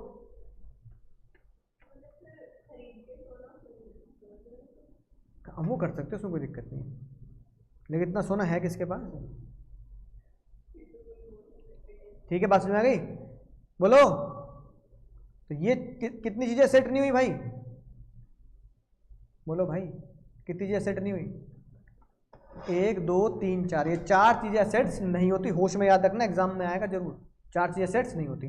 फिर हमने देखा था रूरल एग्रीकल्चर लैंड, भाई ताई ने बोला, हमने ताई से पूछा बताओ गांव किसे माने? ताई ने कहा भाई तुमने मेरा दिमाग खराब किया ना, अरे मेरे जैसे वो कंगना होती थी उस पिक्चर में, अरे मेरी तो किस्मत ही खराब है, वो वाला तुमने दिमाग खराब कर दिया। रूरल ना ताई, तुमने बोला रूरल एग्रीकल्चर लैंड असेट नहीं है, अर्बन एग्रीकल्चर लैंड तो असेट है ना। मेरे पास खेती की जमीन है, वो मेरी जमीन गांव में आ रही है, शहर में आ रही है, कैसे पता करूंगा? कहने का यार ये बड़ा लोचा भाई, ना ना ना, मैं तो कह दूंगा कि जमीन कहाँ पे आ रही है, गांव में। तुम्हारा इनकम टैक्स ऑफिसर क्या बोल देगा? शहर में। फिर लड़ते रहो तुमसे, मैं तो गांव की जमीन बेची क्यों टैक्स दूं? अब तुम क्या बोल दो कि तेरी शहर की है। ताई ने कहा भाई अब इसका फैसला करना पड़ेगा। ताई ने बोला एक ऐसी जगह जिसकी पॉपुलेशन कितनी है, 10,000 से लेके 1 लाख तक, उसमें सुन लेना, म्युनिसिपैलिटी से उसका किनारा पूछ लियो भाई। क्या पूछ लियो? क्या पूछ लियो? किनारा। किनारे से 2 किलोमीटर के अंदर जो भी खेती चल रही है, जो भी खेती चल रही है, हरा भरा सरसों पीली जो भी खेती चल रही है, ये शहर है।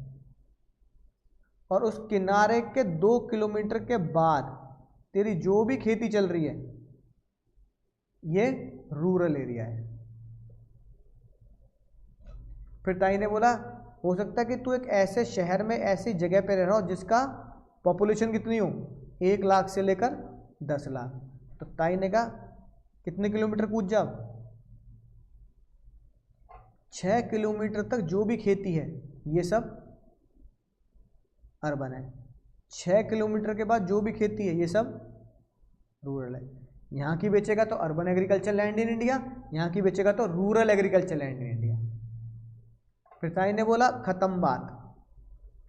हो सकता है तो एक ऐसी जगह पे रह रहा हो जिसकी पॉपुलेशन कितनी है, 10 लाख से भी ज़्यादा, बस इसके सब कुछ इसमें कवर हो गया। इसके कितने किलोमीटर? 8 किलोमीटर तक जो भी खेती कर रहा है ये सब क्या है? Urban agriculture land. 8 किलोमीटर के बाद जो भी खेती की जमीन ये सब क्या है? Rural agriculture land. अब तू देख ले तू कहाँ रह रहा है। म्यूनसिपैलिटी चला जी ऑफिस बस पॉपुलेशन पूछने,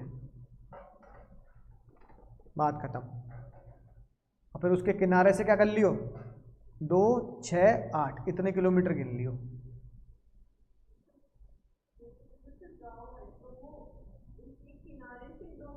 गांव नहीं, जिस जगह पे तुम रह रहे हो। अब जैसे तुम कहाँ रह रही हो? नोएडा, है ना? वैसे कहाँ से कहाँ रहती हो? बागपत। बागपत की पहले पॉपुलेशन चेक करो तो पता लगेगा पूरे बागपत की पॉपुलेशन 10 लाख से ज़्यादा है। फिर बागपत के किनारे पे जाके खड़ी हो जाइए मुन्नी। लेकिन किनारा म्यूनसिपैलिटी से पूछना, ये नहीं कि मैं तो यहीं खड़ी हूँ गाजियाबाद किनारे पे, है कि नहीं बात? ना म्यूनसिपैलिटी वाले बताएंगे कि किनारा है उसके अंदर खेती की तरफ खड़ा होना है, शहर की तरफ नहीं।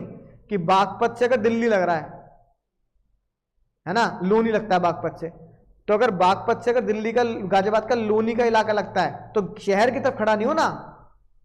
बागपत से सहारनपुर की तरफ को जाएंगे तो वहां गांव की तरफ को खड़ा होना है।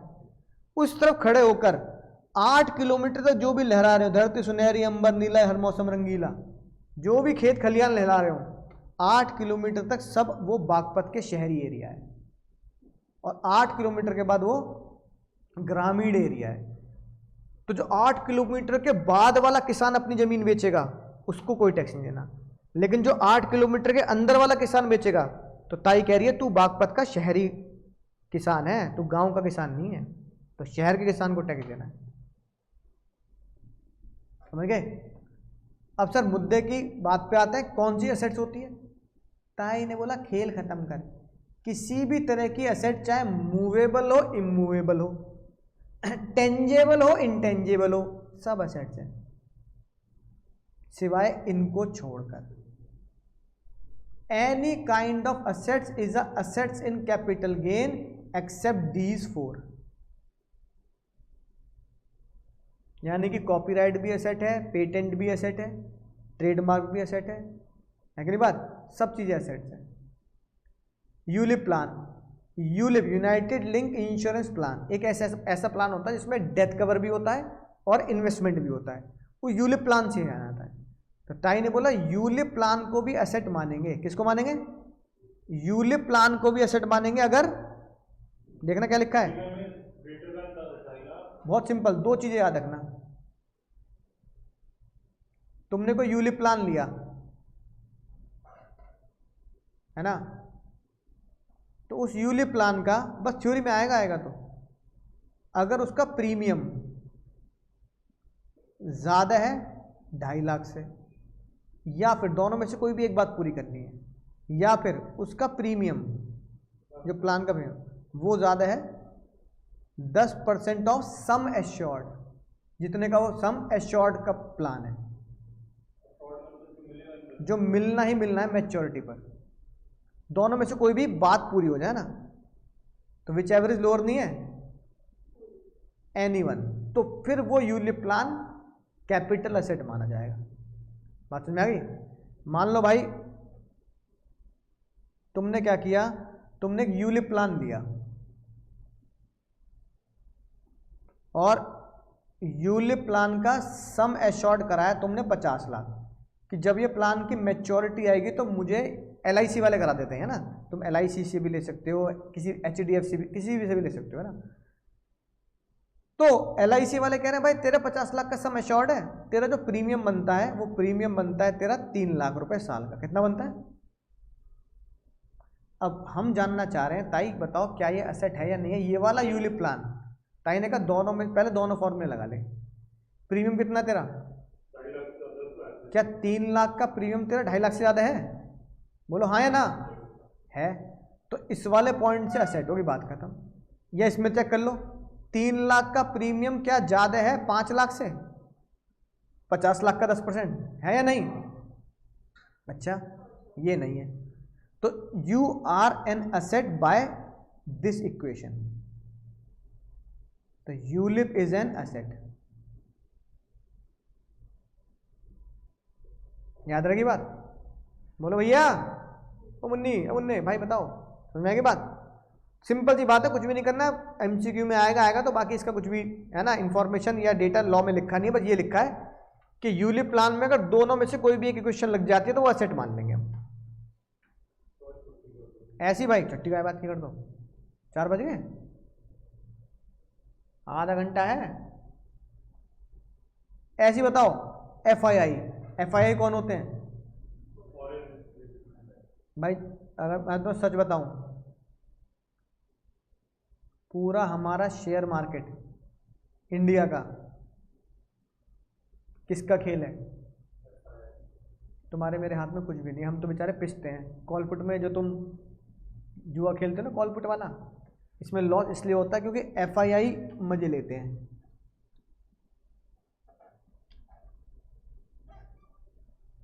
एफआईआई का डेटा देखो,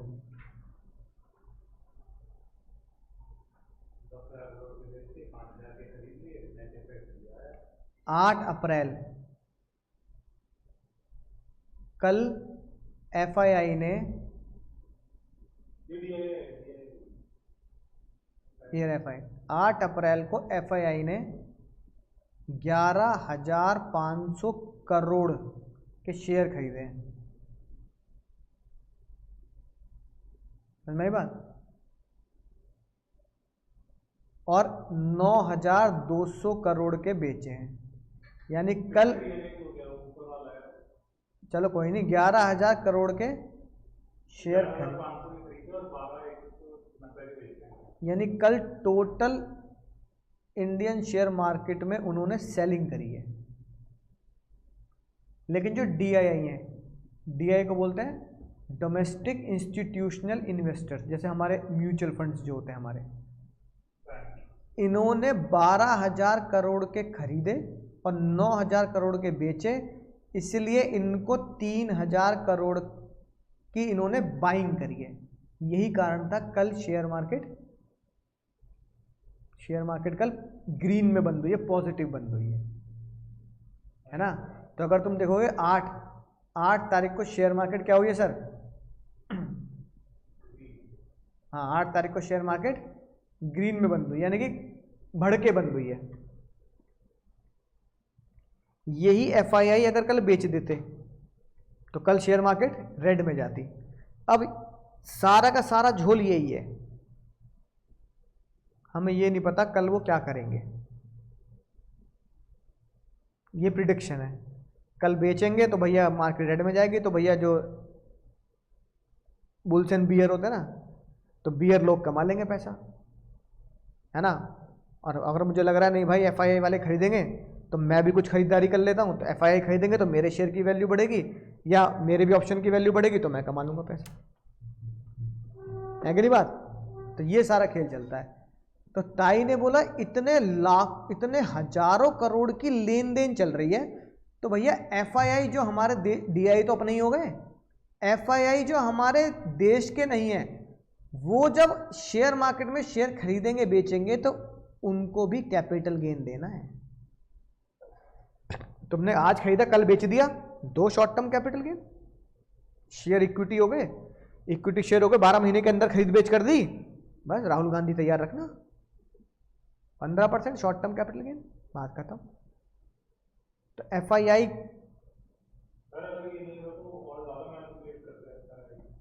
नहीं अरे शेयर से एसेट है, तो एफआईआई के लिए क्लैरिफिकेटरी पॉइंट है कि लॉ तुम्हारे लिए भी बराबर है।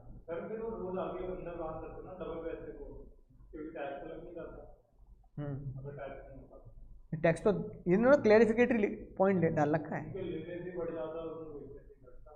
तो ताई कह रहे भाई तुम्हारे खरीदने बेचने से हमारे इंडियन इन्वेस्टर को नफा नुकसान होता है। कल को तुमने सारे शेयर बेच दिए तो पता लगा इंडियन इन्वेस्टर के वैल्यू साइड डाउन होगी, पोर्टफोलियो चल रहा रेड में। एक शेयर मैंने खरीदा 500 का, तुमने कल को सारे शेयर बेच दिए तो वो शेयर पहुंच गया 300 का, तो मैं तो 100 रुपये एक शेयर लॉस पे चल रहा हूँ। तो कम से कम जिसे हमारे देश को तुमने लॉस में लगा रखा है, कम से कम तुम टैक्स तो दो बेचने पर, तुमने तो प्रॉफिट बेचा है ना उसे। बात समझ में आ गई? अब सर कैपिटल गेन का पौधा सेक्शन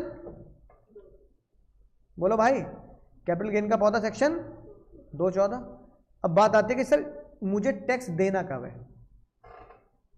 सुनेंगे ध्यान से, कोई भी प्रॉफिट अगर ट्रांसफर करने पे आएगा, ट्रांसफर मतलब यहां क्या समझते हैं, सेल, क्या बेचनी है, कैपिटल एसेट बेचनी है, यानी कि सेल करोगे, एसेट करोगे, कब करोगे, कब, पूरी दादा मेरे प्रीवियस ईयर में करोगे। तो मेरे प्रीवियस ईयर में वो कब क्या होगा सर, टैक्सेबल होगा, capital gain in the previous year in which transfer took place, in which sale took place. अब एक बहुत ही खतरनाक बात, बहुत समझना ध्यान से, मैंने तुम्हें, होश में सुनना, मैंने तुम्हें एसेट बेची मार्च में, बेच दी, बेच दे, बेच दी इन मार्च, तुमने मुझे मुन्ना मुन्नी पैसा लौटाया मान लो दिसंबर में, सेल कब करी, पैसा लौटाया मार्च में, अब मार्च का ईयर होगा तुम्हारे वाला मान लो, और दिसंबर हो गया वो, अब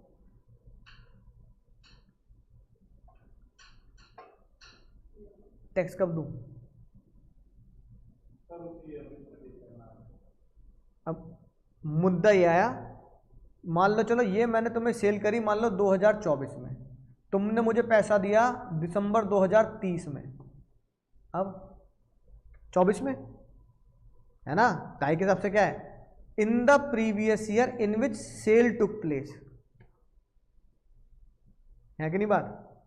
अब मैं ताई से पता क्या बोल रहा हूं, क्या, हाँ ताई मैं तुम्हें टैक्स कहाँ से दूं, मैं तो माल बेच के पैसा, एसेट बेच के पैसा ना आया, पता लगा पैसे ना दिए, बैड डेट कर दिए, तो यहां मैंने तुम्हें अपनी ज्वेलरी बेच दी, तुमने पैसे दिए नहीं, उसमें मैं टैक्स अपनी जेब से भरा हूं, तो ज्वेलरी भी गई और टैक्स भी गया, पैसा तो आया नहीं। सही लॉ है गलत लॉ है, बस ताई ना ना ना, ताई ने कहा सही गलत अपने दिल से पूछ रहे हो तुम, मैं अमिताभ बच्चन हूं, बस कह दिया तो बस कह दिया। ताई ने बोला कह दिया तो बस, किसने के उदाहरण बेचने को, एक तो तेरी पर्सनल एसेट है, और पर्सनल एसेट की उदाहरण बिजनेस है जो उदाहरण बेच रहा है, समझ में आई ना बात। ताई को बहुत गुस्सा है इस बात पे, ताई ने कहा बिजनेस है जो उदाहरण बेच रहा है, एक तो तू अपनी पर्सनल एसेट बेच रहा है, और उसे भी कैसे बेच रहा है, उधारी में। भाई उधारी का जो लेन देन है वो किसमें चलता है, हाँ आज नगद कल उधार, बिजनेसमैन भी लिख देते हैं, उधार प्रेम की कैंची है, ऐसे ऐसे डायलॉग लिख देते हैं, है ना, उधार एक जादू है, जादू मैं तुम्हें दूंगा तुम गायब हो जाओगी, है कि नहीं बात, उधार जादू है, जिसको दिया वो गायब हो गया। बोलो बात समझ में आई ना। यहाँ बिजनेसमैन उधार में दे दे के परेशान है, तू पर्सनल एसेट उधार में बेच रहा है। तो ताई ने कहा बेटा तू खुद भुगतेगा, इसलिए कह रही हूँ उधार में मत बेच, इसलिए जिस साल तू बेचेगा उसी साल तुझे टैक्स देना पड़ेगा, क्योंकि मैं मानती हूं कि कोई भी पर्सनल एसेट उधारी में नहीं बेचता। That is why I said capital gain are taxable on due basis, यानी कैश आए ना आए मुझे मतलब नहीं, पर ताई ने इसके 3 एक्सेप्शन बनाए। ड्यू बेसिस का मतलब एक्सेप्शन बोलूं तो capital gain on cash basis, exception only 3 exception. ताई ने बोला एक, अगर तुम्हारे पास तुम्हारे ऊपर लगा 45(1)(a) तो मैं ड्यू बेसिस नहीं क्या मानूंगी, कैश बेसिस। ये पढ़ेंगे चिंता मत करो, सिर्फ नोट कर लेना। अगर तुम्हारे ऊपर लगा है सेक्शन 45 सबसेक्शन 2, और अगर तुम्हारे ऊपर लगा है सेक्शन 45 सबसेक्शन 5, इन 3 सेक्शंस में मैं ड्यू बेस फॉलो नहीं करूंगी, टैक्स तुम्हें निकालना है ऑन। बढ़िया बात है दुख की बात है, बढ़िया बात है। मैंने तुम्हें इन 3 सेक्शन के तहत एसेट बेची, तुमने कहा सर पैसे दूंगी 2030 में, तो मैं कहूंगा चल 2030 में दे दूँ, टैक्स भी कब देना है। बहुत बढ़िया बात। ताई ने कहा ताई तुमने, हमने कहा ताई तुमने हम पे चलो इतना ही एहसान किया, हम इतने ही एहसान के तले तुम्हारे दबे हैं, चाहे 3 ही एहसान सही, लेकिन ताई ने बोला इन 3 एहसान के अलावा सब ड्यू बेसिस है, उधार में मत बेच दियो, है कि नहीं बात। जैसे तुम्हारी ज्वेलरी पर्सनल, वो इन 3 सेक्शन में कवर नहीं है, ठीक है। तो बता देना घर में, पर्सनल ज्वेलरी बिजनेस नहीं है जो उधार में चला रहे हो काम। कभी भी जिंदगी में किसी को भी अपनी एसेट बेचो नगद, तुरंत नगद, कल भी ना, आज, अभी के अभी ज्वेलरी छोड़ के जा रही हूं तो पैसा लेके जाऊंगी, है ना, क्योंकि तुम्हारा पैसा मिले ना मिले ताई टैक्स लगा देगी। ताई ने बोला आज ड्यू हो गया ना पैसा, आज ही टैक्स दे। किसने कहा उधार कल लेने को पैसा, यानी कि कैश बेसिस मतलब जिस ईयर पैसा मिला, जिस ईयर पैसा मिला उसी ईयर टैक्सेबल, जिस ईयर पैसा मिला उसी ईयर टैक्सेबल। एग्जम्पशन अलग से पढ़ेंगे। हाँ, कुछ एसेट्स पर तुम्हें क्या मिल जाएंगी, माफी मिल जाएगी। जैसे हाउस प्रॉपर्टी में 30% की डिडक्शन थी, यहाँ डिडक्शन की जगह क्या है, एग्जम्पशन है। बस वो सीखेंगे बाद में, बेस समझ में आया। तो सेक्शन 45(1) ये बोलता है कोई भी प्रॉफिट अगर तुमने सेल करके, ट्रांसफर करके, कैपिटल एसेट को ट्रांसफर करके अपने प्रीवियस ईयर में कमाया तो वो टैक्सेबल होगा इन द प्रीवियस ईयर, जिस ईयर में वो ट्रांसफर हुआ है। जिस ईयर में कैश मिला है उससे मैसेज नहीं है, किस ईयर में, बोलो भाई, जिस ईयर में सेल हुई है, जिस ईयर में ट्रांसफर हुआ है टैक्सेबल है। जिस ईयर में कैश मिला है, कैश से ताई को कोई लेना देना नहीं है। सिर्फ 3 सेक्शन ऐसे जिसमें ताई कहती है कैश में टैक्सेबल करूंगी। हाँ वो 3 बस, वो तुमने लिखी लिए, ठीक है। ये लिखी बात। सर कौन कौन सी एसेट लटका सटका होती है, ये सब लिखवा दी, चाहे यहां से मत पढ़ना। ये सारी एसेट हैं जो 12 महीने में बड़ी हो जाती हैं। 12 महीने बाद equity, security listed in recognised stock exchange यानी कि debentures, units of UTI, units of mutual fund, ये भी 12 महीने में होते हैं बड़े। Long term capital asset after 12 month. बताओ म्यूचुअल फंड्स क्या होते हैं, बताओ। म्यूचुअल फंड्स के बारे में तो बहुत सुना है तुमने, बोलो। हाँ मुन्नी, म्यूचुअल फंड क्या होते हैं। ये तो ऐड दिखाने लगा। Mutual fund subject to market is kindly read the document carefully. ये तो ऐड मैंने सुन लिया, पर म्यूचुअल फंड होते क्या हैं। बहुत सिंपल सा कॉन्सेप्ट है भैया। तुम्हें नहीं पता तुम्हें कौन से शेयर खरीदने हैं, तुमने खरीदे वो गिर गए तो तुम रोते रहते हो, तुमने कल खरीदा परसों गिर गया, रोते रहोगे। तो म्यूचुअल फंड्स कंपनी के कुछ एक्सपर्ट्स होते हैं, तुम उनको पैसा दे दो, तुम्हारे ब्याह पर वो लगा देंगे।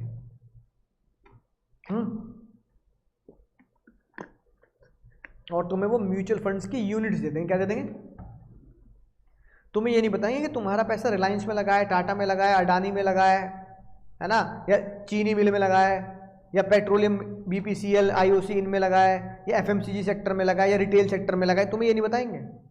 तुम्हें क्या करना है, तुम्हें इससे क्या करना है बताओ। वो बताते नहीं है ना। हाँ, और किस रेट में लिया और कौन सी कंपनी का लिया है ना।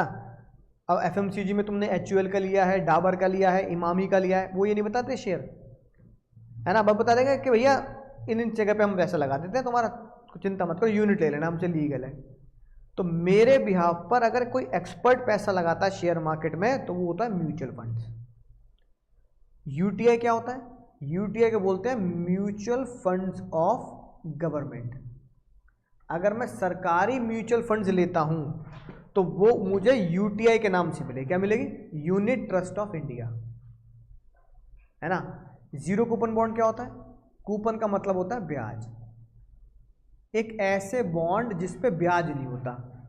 तो ताई कह रही है ब्याज नहीं दूंगी, सीधा मैच्योरिटी हाई होगी। मैच्योरिटी क्या होगी, हाई होगी। तो वो भी 12 महीने में बड़े होंगे, वो भी बोलो जल्दी 12 महीने। तो ये 4 लोग ऐसे हैं जो कब बड़े हो जाते हैं, लटका आफ्टर, जल्दी बोलो 12 मंथ। 109 बताओ जल्दी। पहला अनलिस्टेड डिबेंचर, लटका कब होता है, पक्का? पहचान गए तुम, क्या दिक्कत है? अगला बताओ। अनलिस्टेड शेयर, शेयर कह रहा तो इक्विटी माने कब वो पड़ा होगा? 24। यूनिट्स ऑफ यूटीआई कब बड़ी होगी? 12 के बाद। यूनिट्स ऑफ म्यूचुअल फंड कब बड़े होंगे? जमीन कब बड़ी होगी? हाँ जमीन। अरे हाँ जमीन तो वो है ना, बड़ी नहीं होती है तो। अच्छा अब जमीन बिकेगी, बिकेगी नहीं क्या? वो 24। फिर लिखा नहीं नॉन फाइनेंशियल में 24।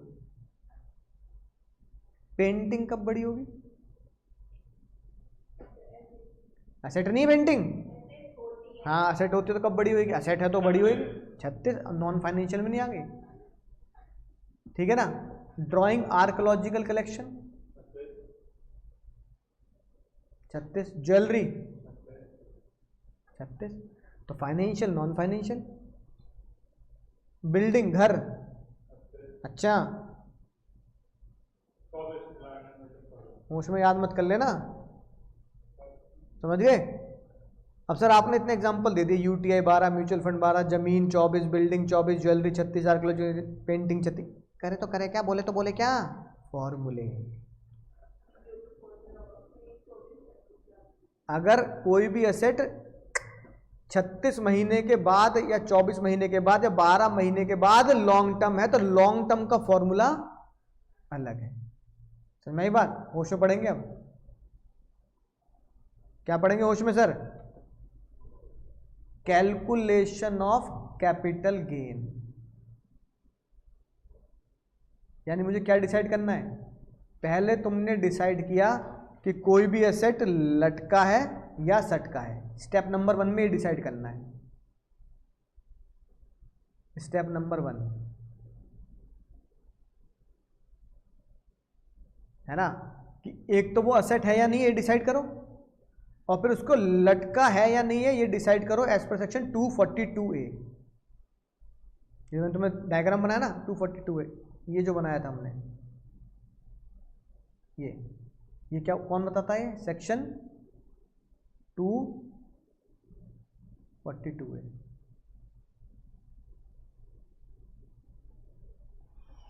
कि कौन कब बड़ा होता है। तो स्टेप नंबर 1 हमारा यही होगा। स्टेप नंबर 1 डिसाइड करो असेट लटका है या सटका है। समझ आई बात? फिर आएगा स्टेप नंबर 2। स्टेप नंबर 2 में अगर असेट लटका है तो पहले लिखना सेल्स कंसिडरेशन। अकाउंट्स की भाषा में इसे हम बोलते हैं सेलिंग प्राइस।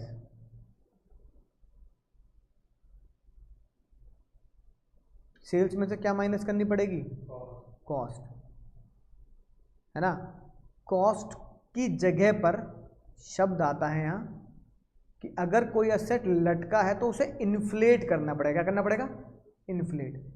इन्फ्लेटेड कॉस्ट देनी पड़ेगी। तो ताई ने बोला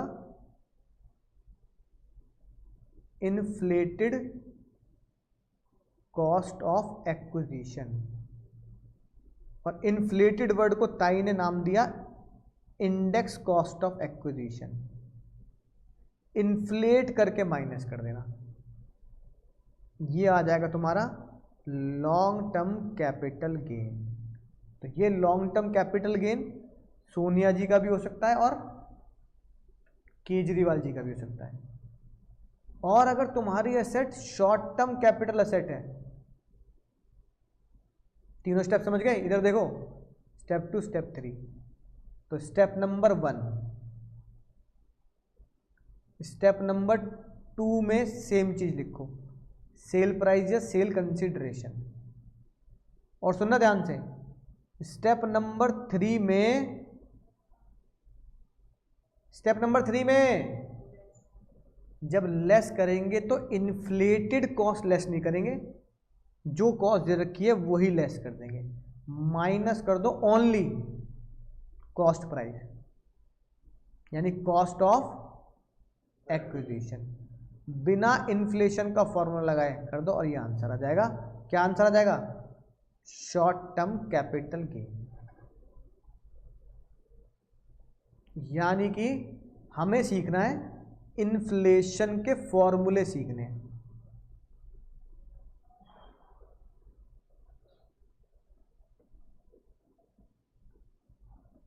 कि ताई किसी भी एसेट को कैसे इन्फ्लेट करती है, किसी भी एसेट को कैसे इन्फ्लेट करती है।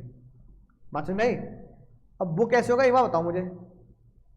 जो ज्वेलरी तुम्हारी मम्मी ने 2010 में खरीदी होगी, आज उसकी वैल्यू बढ़ गई होगी नहीं बढ़ गई होगी? तो कितनी बढ़ी? वो कैसे पता लगी गोल्ड की वैल्यू कैसे है?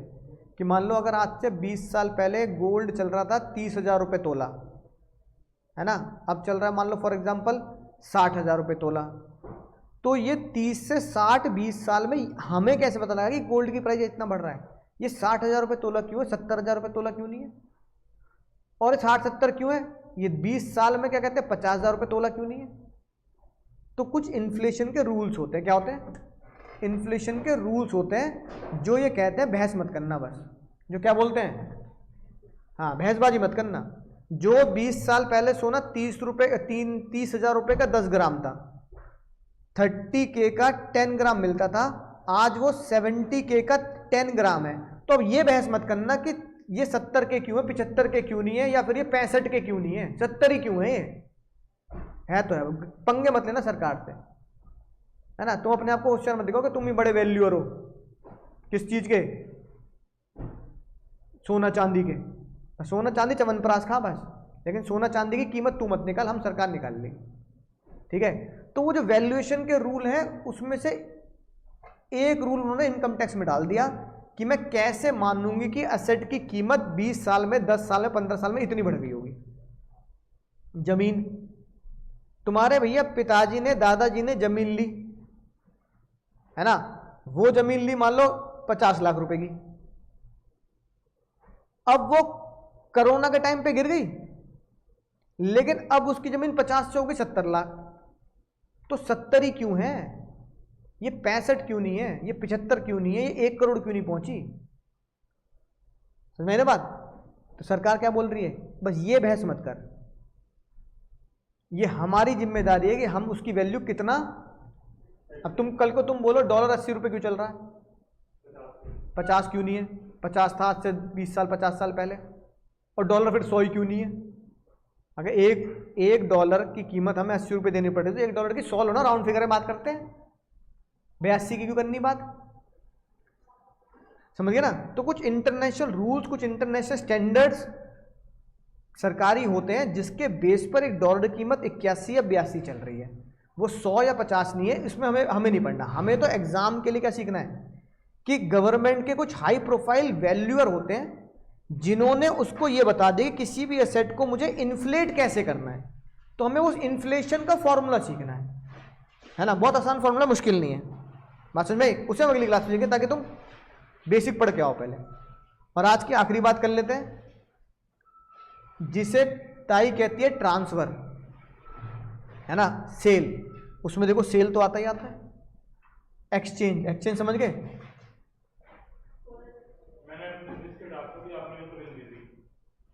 है कि नहीं बात? एक्सचेंज। तो भाई तुम्हें ताई कह रहे, तुम्हें ये कैसे अंदाजा हो गया कि जो बिस्किट है उसकी कीमत रिंग के बराबर है? कुछ तो तुमने एक दूसरे को बेचे हैं, हम ये नहीं मानेंगे एक्सचेंज किया। तुमने क्या किया है? तो माना जाएगा भाई ने मुझे सोने का बिस्किट बेच दिया, मैंने भाई को अंगूठी बेच दी, दोनों पे कैपिटल गेन लगेगा। निकालो कैपिटल गेन आ रहा है या नहीं आ रहा। रिलिंक्विशमेंट, रिलिंक्विशमेंट मतलब एक तरीके से सरेंडर कर देना, है ना, रिलिंक्विश, माफ कर देना, है ना, कि भाई तुम्हें किसी चीज, तुम्हें कोई एसेट देनी थी, मैंने तुम्हें एसेट यूं ही दे दी, जैसे शेयर, मैंने तुम्हें शेयर दान दे दिए। कहने का बाबा क्यों दे दिए भाई तूने दान? जरूर कैश में ले रहा होगा पैसा, जरूर कैश में ले रहा होगा पैसा, तो रिलिंक्विशमेंट मिल जाएगा। एक्सटिंग्विशमेंट ऑफ राइट, एक्सटिंग्विशमेंट तो समझते जैसे तुमने वो पढ़ लिया अकाउंट्स में, क्या कहते हैं, इंटरनल रिकंस्ट्रक्शन वाला चैप्टर, अभी नहीं पढ़ा? कि भाई 10 रुपए का शेयर था, अब वो 7 रुपए का रह जाएगा, तो 3 रुपये हम क्या कर देते हैं, वापस कर देते हैं। यानी 10 रुपये की फेस वैल्यू का शेयर कितने रुपए कर रहे हैं हम, 7 रुपये। इसे बोलते हैं एक्सटिंग्विशमेंट ऑफ राइट, क्योंकि वोटिंग राइट मिलता है ना, तो वोटिंग राइट तुम कम कर रहे हो किसका, तो ताई कह रही है मैं ये मानूंगी कि तुमने 10 रुपये का शेयर जो 7 का कर दिया, शेयर होल्डर कितने रुपये लौटाए, 3 से ज़्यादा जितने भी लौटाओगे 4 रुपये लौटा के तुम्हारा राइट खत्म कर रहे हैं, तो इस पर तुम्हें क्या निकालना पड़ेगा, टैक्स निकालना पड़ेगा, एक्सटिंग्विशमेंट ऑफ राइट, है ना। मेट्रो जा रही है, मेट्रो के रास्ते में तुम्हारा मकान या दुकान आ गई, कब्जा ली किसने, तो माना जाएगा तुमने वो अपनी दुकान सरकार को बेच दी, उसके ऊपर क्या मिलता है, मुआवजा, तो वो क्या होगा, टैक्सेबल होगा। पढ़ेंगे, पूरा सेक्शन पढ़ेंगे अभी, डॉलर लगा दो पेंडिंग, ठीक है। ऐसे कुछ लोग क्या करते हैं, अपनी कैपिटल एसेट को स्टॉक में बदल देते हैं, ये भी हम पढ़ेंगे पेंडिंग, पूरा सेक्शन। रिडम्पशन क्या होगा, टैक्सेबल होगा, सेल मानेंगे, है ना। ट्रांसफर ऑफ प्रॉपर्टी एक्ट और ये अलॉटमेंट ऑफ, ये हाँ ये एक होमवर्क है तुम्हारा, जो हाउस प्रॉपर्टी में समझ में आ जाएगा। हाउस प्रॉपर्टी में एक सेक्शन 27 है, वीडियो अपलोड कर रखी है मैंने, 50-55 मिनट की वीडियो है, थ्योरी है हाउस प्रॉपर्टी में, उसका नाम है डीम्ड ओनर। क्या नाम है, बस एक वो वीडियो देख लेना संडे वाले दिन, थ्योरेटिकल है, ठीक है, कि किसको जबरदस्ती ओनर माना जाता है, राइट। हाउस प्रॉपर्टी के वीडियो के उसमें डीम्ड ओनर करके, तो ये दोनों कॉन्सेप्ट वही हैं। यानी इन शॉर्ट कहने का मतलब ये है कि किन किन चीजों को कैपिटल गेन में सेल माना जाएगा। एक्सचेंज भी सेल है, माफ करना भी सेल है, अपने अधिकार को कम करना भी सेल है। अगर सरकार तुम्हारी किसी एसेट को जब्त कर लेती है तो जब्त इज इक्वल टू सेल, हम मानेंगे तुमने सरकार को वो बेच दी, ठीक है। तुमने एसेट को स्टॉक में बदल दिया तो हम मानेंगे तुमने अपनी कैपिटल एसेट को दुकान में बदल दिया। तो एक तुम्हारी एक बिल्डिंग थी, पहले तुम खुद रहते थे, अब तुमने बिल्डिंग छोड़ दी, उसमें क्या निकाल दी, दुकान। तो तुमने अपनी कैपिटल एसेट को किसमें कन्वर्ट कर दिया, स्टॉक में, है ना। तो इस पे कैपिटल गेन निकलेगा, ये सब हम सीखेंगे। रिडम्पशन भी क्या है सर, बोलो, सेल है, ठीक है। और किसी को पावर ऑफ अटॉर्नी देना, क्या देना, पावर ऑफ अटॉर्नी भी क्या मानी जाती है, सेल, ठीक है। और किसी को अपनी बिल्डिंग लीज पे दे देना, ये भी क्या मानी जाती है, सेल, है ना, बड़े बड़े बिल्डर जो होते हैं। तो ये सारी चीजें सेल है ना। इन्हें सिर्फ क्या करना है, इन्हें सिर्फ रीड करना है, ये एमसीक्यू में आएगा, प्रैक्टिकल क्वेश्चन नहीं आएगा इसका। बोलो भाई, बात समझ में आ गई। तो बताओ आज क्या पढ़ा, फाइनल वर्जन, आज एक बार रिवाइज कर लेते हैं, बिना देखे रिवाइज कर लेते हैं। चलो, कैपिटल गेन निकालने के लिए दो चीजों का होना जरूरी है, एक असेट और एक सेल। सेल हमने पढ़ा 247, सेल में क्या क्या आता है, सेल में एक्चुअल सेल भी आता है, एक्सचेंज भी आता है, यानी बार्टर सिस्टम भी आ जाता है, रिलिंक्विशमेंट भी आ जाता है, सरेंडर करना और अपने अधिकार को कम करना भी आ जाता है। किसी को सरकार ने सामान जब्त कर लिया तो हम मानेंगे सरकार ने जब्त नहीं किया, तुमने वो सरकार को बेच दिया, ठीक है, राइट। ये सारी चीज किसमें, कोई रिडम्पशन, कोई भी रिडम्पशन हो, किसी भी चीज का अकाउंट्स में, डिबेंचर का रिडम्पशन हो, सब क्या आएगा, सेल में आ जाएगा। असेट कौन सी होती है, एक लटका और एक सटका। फिर बात आई 242 है, हमने दो भाग में बांटा, financial non financial, listed unlisted. Equity preference debenture, equity preference debenture अगर वो लिस्टेड है तो 12 महीने के बाद लटका, अगर वो अनलिस्टेड है तो 24, 24, 36। इसके अलावा नॉन फाइनेंशियल एसेट्स, इधर ध्यान दो भैया, नॉन फाइनेंशियल एसेट्स, लैंड और बिल्डिंग 24, यहां पे क्या आ गया, सुबह दोपहर जॉब करो 36। लटका सटका को अलग अलग करने का कारण, लटका का फॉर्मूला अलग होता है, सटका का फॉर्मूला अलग होता है, दोनों में एक ही डिफरेंस है। लटका के फॉर्मूले में जब मैं तीसरे स्टेप में आता हूं तो कॉस्ट को इन्फ्लेट करता हूं, किसको इन्फ्लेट करता हूं, लेकिन सटका में मैं कॉस्ट को इन्फ्लेट नहीं करता। कॉस्ट को इन्फ्लेट कैसे करना है अगली क्लास में सीखेंगे। फिर हमने बेसिक पढ़ा कि कैपिटल गेन में कोई भी चीज अगर टैक्सेबल होगी तो वो उस ईयर टैक्सेबल होगी जिस ईयर वो बेची गई है। लेकिन इसके 3 एक्सेप्शन है, जो कहता है बेचने वाले ईयर में टैक्सेबल नहीं करना। कब टैक्सेबल करना है? कैश प्राप्त वाले ईयर में टैक्सेबल करना है। तो 45(1) है, 45(2), 45(5), ये 3 महान लोग ऐसे हैं जो बेचने वाले ईयर पे कैपिटल गेन नहीं टैक्स करते। कब करते हैं? जब कैश मिलेगा तब दूंगा। बेचा मैंने 2024 में, कैश मिला 2030 में, तो 2030 में कैलकुलेशन होगी इन 3 लोगों की। लेकिन इन 3 के अलावा बेचा मैंने 24 में, कैश मिला 30 में, तो 2024 में कैलकुलेशन हो जाएगी। ताई को तुम्हारे कैश प्राप्त करने से कोई लेना देना नहीं होगा। ये 3 ही महान लोग हैं जिनके ऊपर कैश का मजा दिया गया। बढ़िया बात है। फिर हमने बोला कौन सी चीज असेट्स होती है? बोलो कैपिटल गेन का पौधा, इसलिए सेक्शन 2(14). दुनिया की सारी असेट कैपिटल असेट होती है सिवाय 4 को छोड़कर। एग्जाम में आने की इनकी संभावना हाई प्रोबेबिलिटी होती है। स्टॉक इन ट्रेड असेट नहीं होती क्योंकि वो पीजी में जाती है, तो तुम्हारी पर्सनल असेट नहीं होती। यहां कैपिटल असेट्स कौन सी असेट्स होती हैं? पर्सनल। दूसरा, मूवेबल पर्सनल असेट्स को असेट्स नहीं मानते।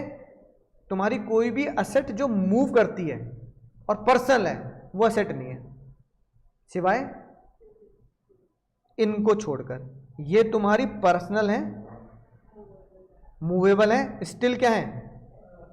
इनके ऊपर कैपिटल गेन निकालना है। बात समझ में? इनको हमने कैसे याद किया? सुबह दोपहर जाप करो, सुबह दोपहर जाप करो। ये सारी असेट्स मानी जाएंगी पर्सनल होते हुए भी। इसका मतलब कौन सी असेट असेट नहीं होती? कार, बर्तन, फर्नीचर, एसी, टीवी, घर के असेट नहीं होते। 4 महान लोग अगर एक साथ मौजूद हैं, rural, agriculture, land in India, इसे हमने बोला था रेल। अगर रेल एक साथ चल पड़ी तो असेट नहीं है। रेल में से एक बच्चा छूट गया, ये वाला क्वेश्चन किया था, तो वो असेट है। गोल्ड डिपॉजिट बॉन्ड, गोल्ड को जमा करो और उसके बदले बॉन्ड ले लो। हाँ ना, इसी को अब नया नाम दे दिया गोल्ड डीमोनेटाइजेशन स्कीम। दोनों एक ही स्कीम है, गोल्ड डिपॉजिट बॉन्ड। हाँ, पहले ये नाम था, उसका नया नाम क्या कर दिया? Gold demonetisation scheme. गोल्ड को दो, डिवेंचर ले लो या बॉन्ड ले लो। जब तुम्हारे बॉन्ड सरकार को रिडीम करोगे तो तुम्हें गोल्ड का पैसा भी मिलेगा, मतलब गोल्ड का पैसा नहीं, गोल्ड मिलेगा। गोल्ड तुम्हारा वापस दे देगी सरकार और तुम्हें क्या दे देगी? प्रॉफिट दे देगी। उस प्रॉफिट पे टैक्स नहीं लगाना, क्योंकि गोल्ड डिपॉजिट बॉन्ड असेट। अब जिस चीज पे असेट नहीं है तो उसका प्रॉफिट भी टैक्सेबल है। उसका प्रॉफिट कैलकुलेट ही मत करना, जो सरकार ले रही है रख लेना बस। बात समझ में आ गई? ठीक है। फिर ये तो बात आ गई कौन सी असेट रूरल एग्रीकल्चर लैंड में रूरल होती है और अर्बन होती है ना। फिर ये हमने पढ़ लिया।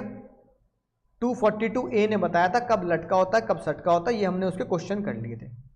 और ये बेकार की बात है, ट्रांसफर बस रीड कर लेना, कभी MCQ में आ गया तो मैं जवाब दे पाऊं कि किन किन चीजों को ताई सेल मानती है ना। एक्सचेंज को, रिलिंक्विशमेंट को, 10 की फेस वैल्यू का शेयर 7 का कर दे तो 3 रुपए का क्या मानेगी कि तुम्हें लौटा दे, तो वो सेल के बराबर है। ये दोनों हम पढ़ेंगे पूरे सेक्शन में।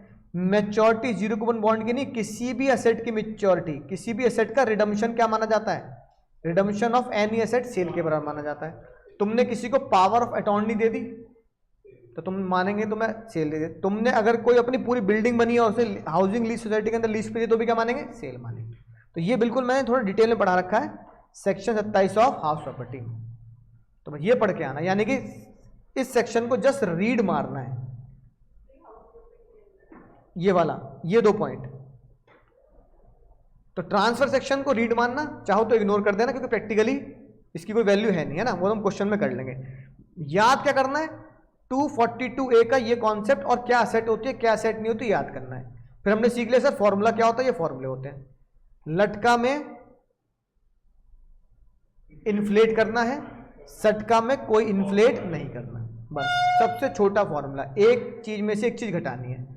सेल में से कॉस्ट घटा दो इन्फ्लेट करके तो आंसर आ जाएगा, या सेल में से कॉस्ट घटा दो बिना इन्फ्लेट करे तो आंसर आ जाएगा। सेल में से कॉस्ट घटानी है इन्फ्लेट करके अगर एसेट लटका है, सेल में से कॉस्ट घटानी है बिना इन्फ्लेशन करे अगर एसेट सटका है। समझ गए? सिंपल से ये हमें याद कर, यानी आज का होमवर्क क्या है? 2 सेक्शन में रट लेने घर जाके, 214 कॉन्सेप्ट और 242A, बस ये 2 सेक्शन याद कर लेने हैं। 214 में कौन सी एसेट्स होती है कौन सी नहीं होती, 242A के तहत कब लटका और कब सटका, बस। फिर कैपिटल गेन में कोई गलती नहीं होगी। फॉर्मूले तो अब ये तो हम रोज करेंगे भाई, ये फॉर्मूला तो हम क्या करेंगे, रोज लगाएंगे, कि क्वेश्चन प्रैक्टिकली इसी फॉर्मूले से सॉल्व होना है ना। तो आज मैंने तुम्हें थ्योरेटिकल पार्ट पढ़ा दिया पूरा। Sales consideration, sale consideration, selling price. कल से अगले लेक्चर से सीधा प्रैक्टिकल क्वेश्चन शुरू है ना, प्रैक्टिकल क्वेश्चन चलेंगे, थ्योरी यही थी बस, ठीक है। तो उम्मीद है ऑनलाइन वाले बच्चों को भी पूरी बात समझ में आई होगी। नोट्स खुद बनाते चलोगे तो रिवीजन में कभी दिक्कत नहीं आएगी। कुछ भी देखोगे तो आज तुम्हें से 2 पेज यूज करने हैं, एक पेज में 214 लिखना है और एक पेज में 242A लटका सटका लिखना है। यानी आज अगर देखो तो 2 घंटे सिर्फ तुम्हें 2 पेज पढ़ाए हैं मैंने, है ना। तो 2 पेज में तुम्हारा आज का कॉन्सेप्ट खत्म है। बस तुम्हारी खोपड़ी में बात होनी चाहिए कि लटका सटका कैसे होता है, और रूरल एग्रीकल्चर लैंड, सुबह दोपहर जॉब करो, एसेट टैक्सेबल है, इसके अलावा सारी मूवेबल एसेट मेरी पर्सनल एग्जेम्प्ट है। बस कॉन्सेप्ट दिमाग में होना चाहिए, 2 पेज में खत्म बात आज की, ठीक है। तो चलो बच्चों, tata bye bye, take care.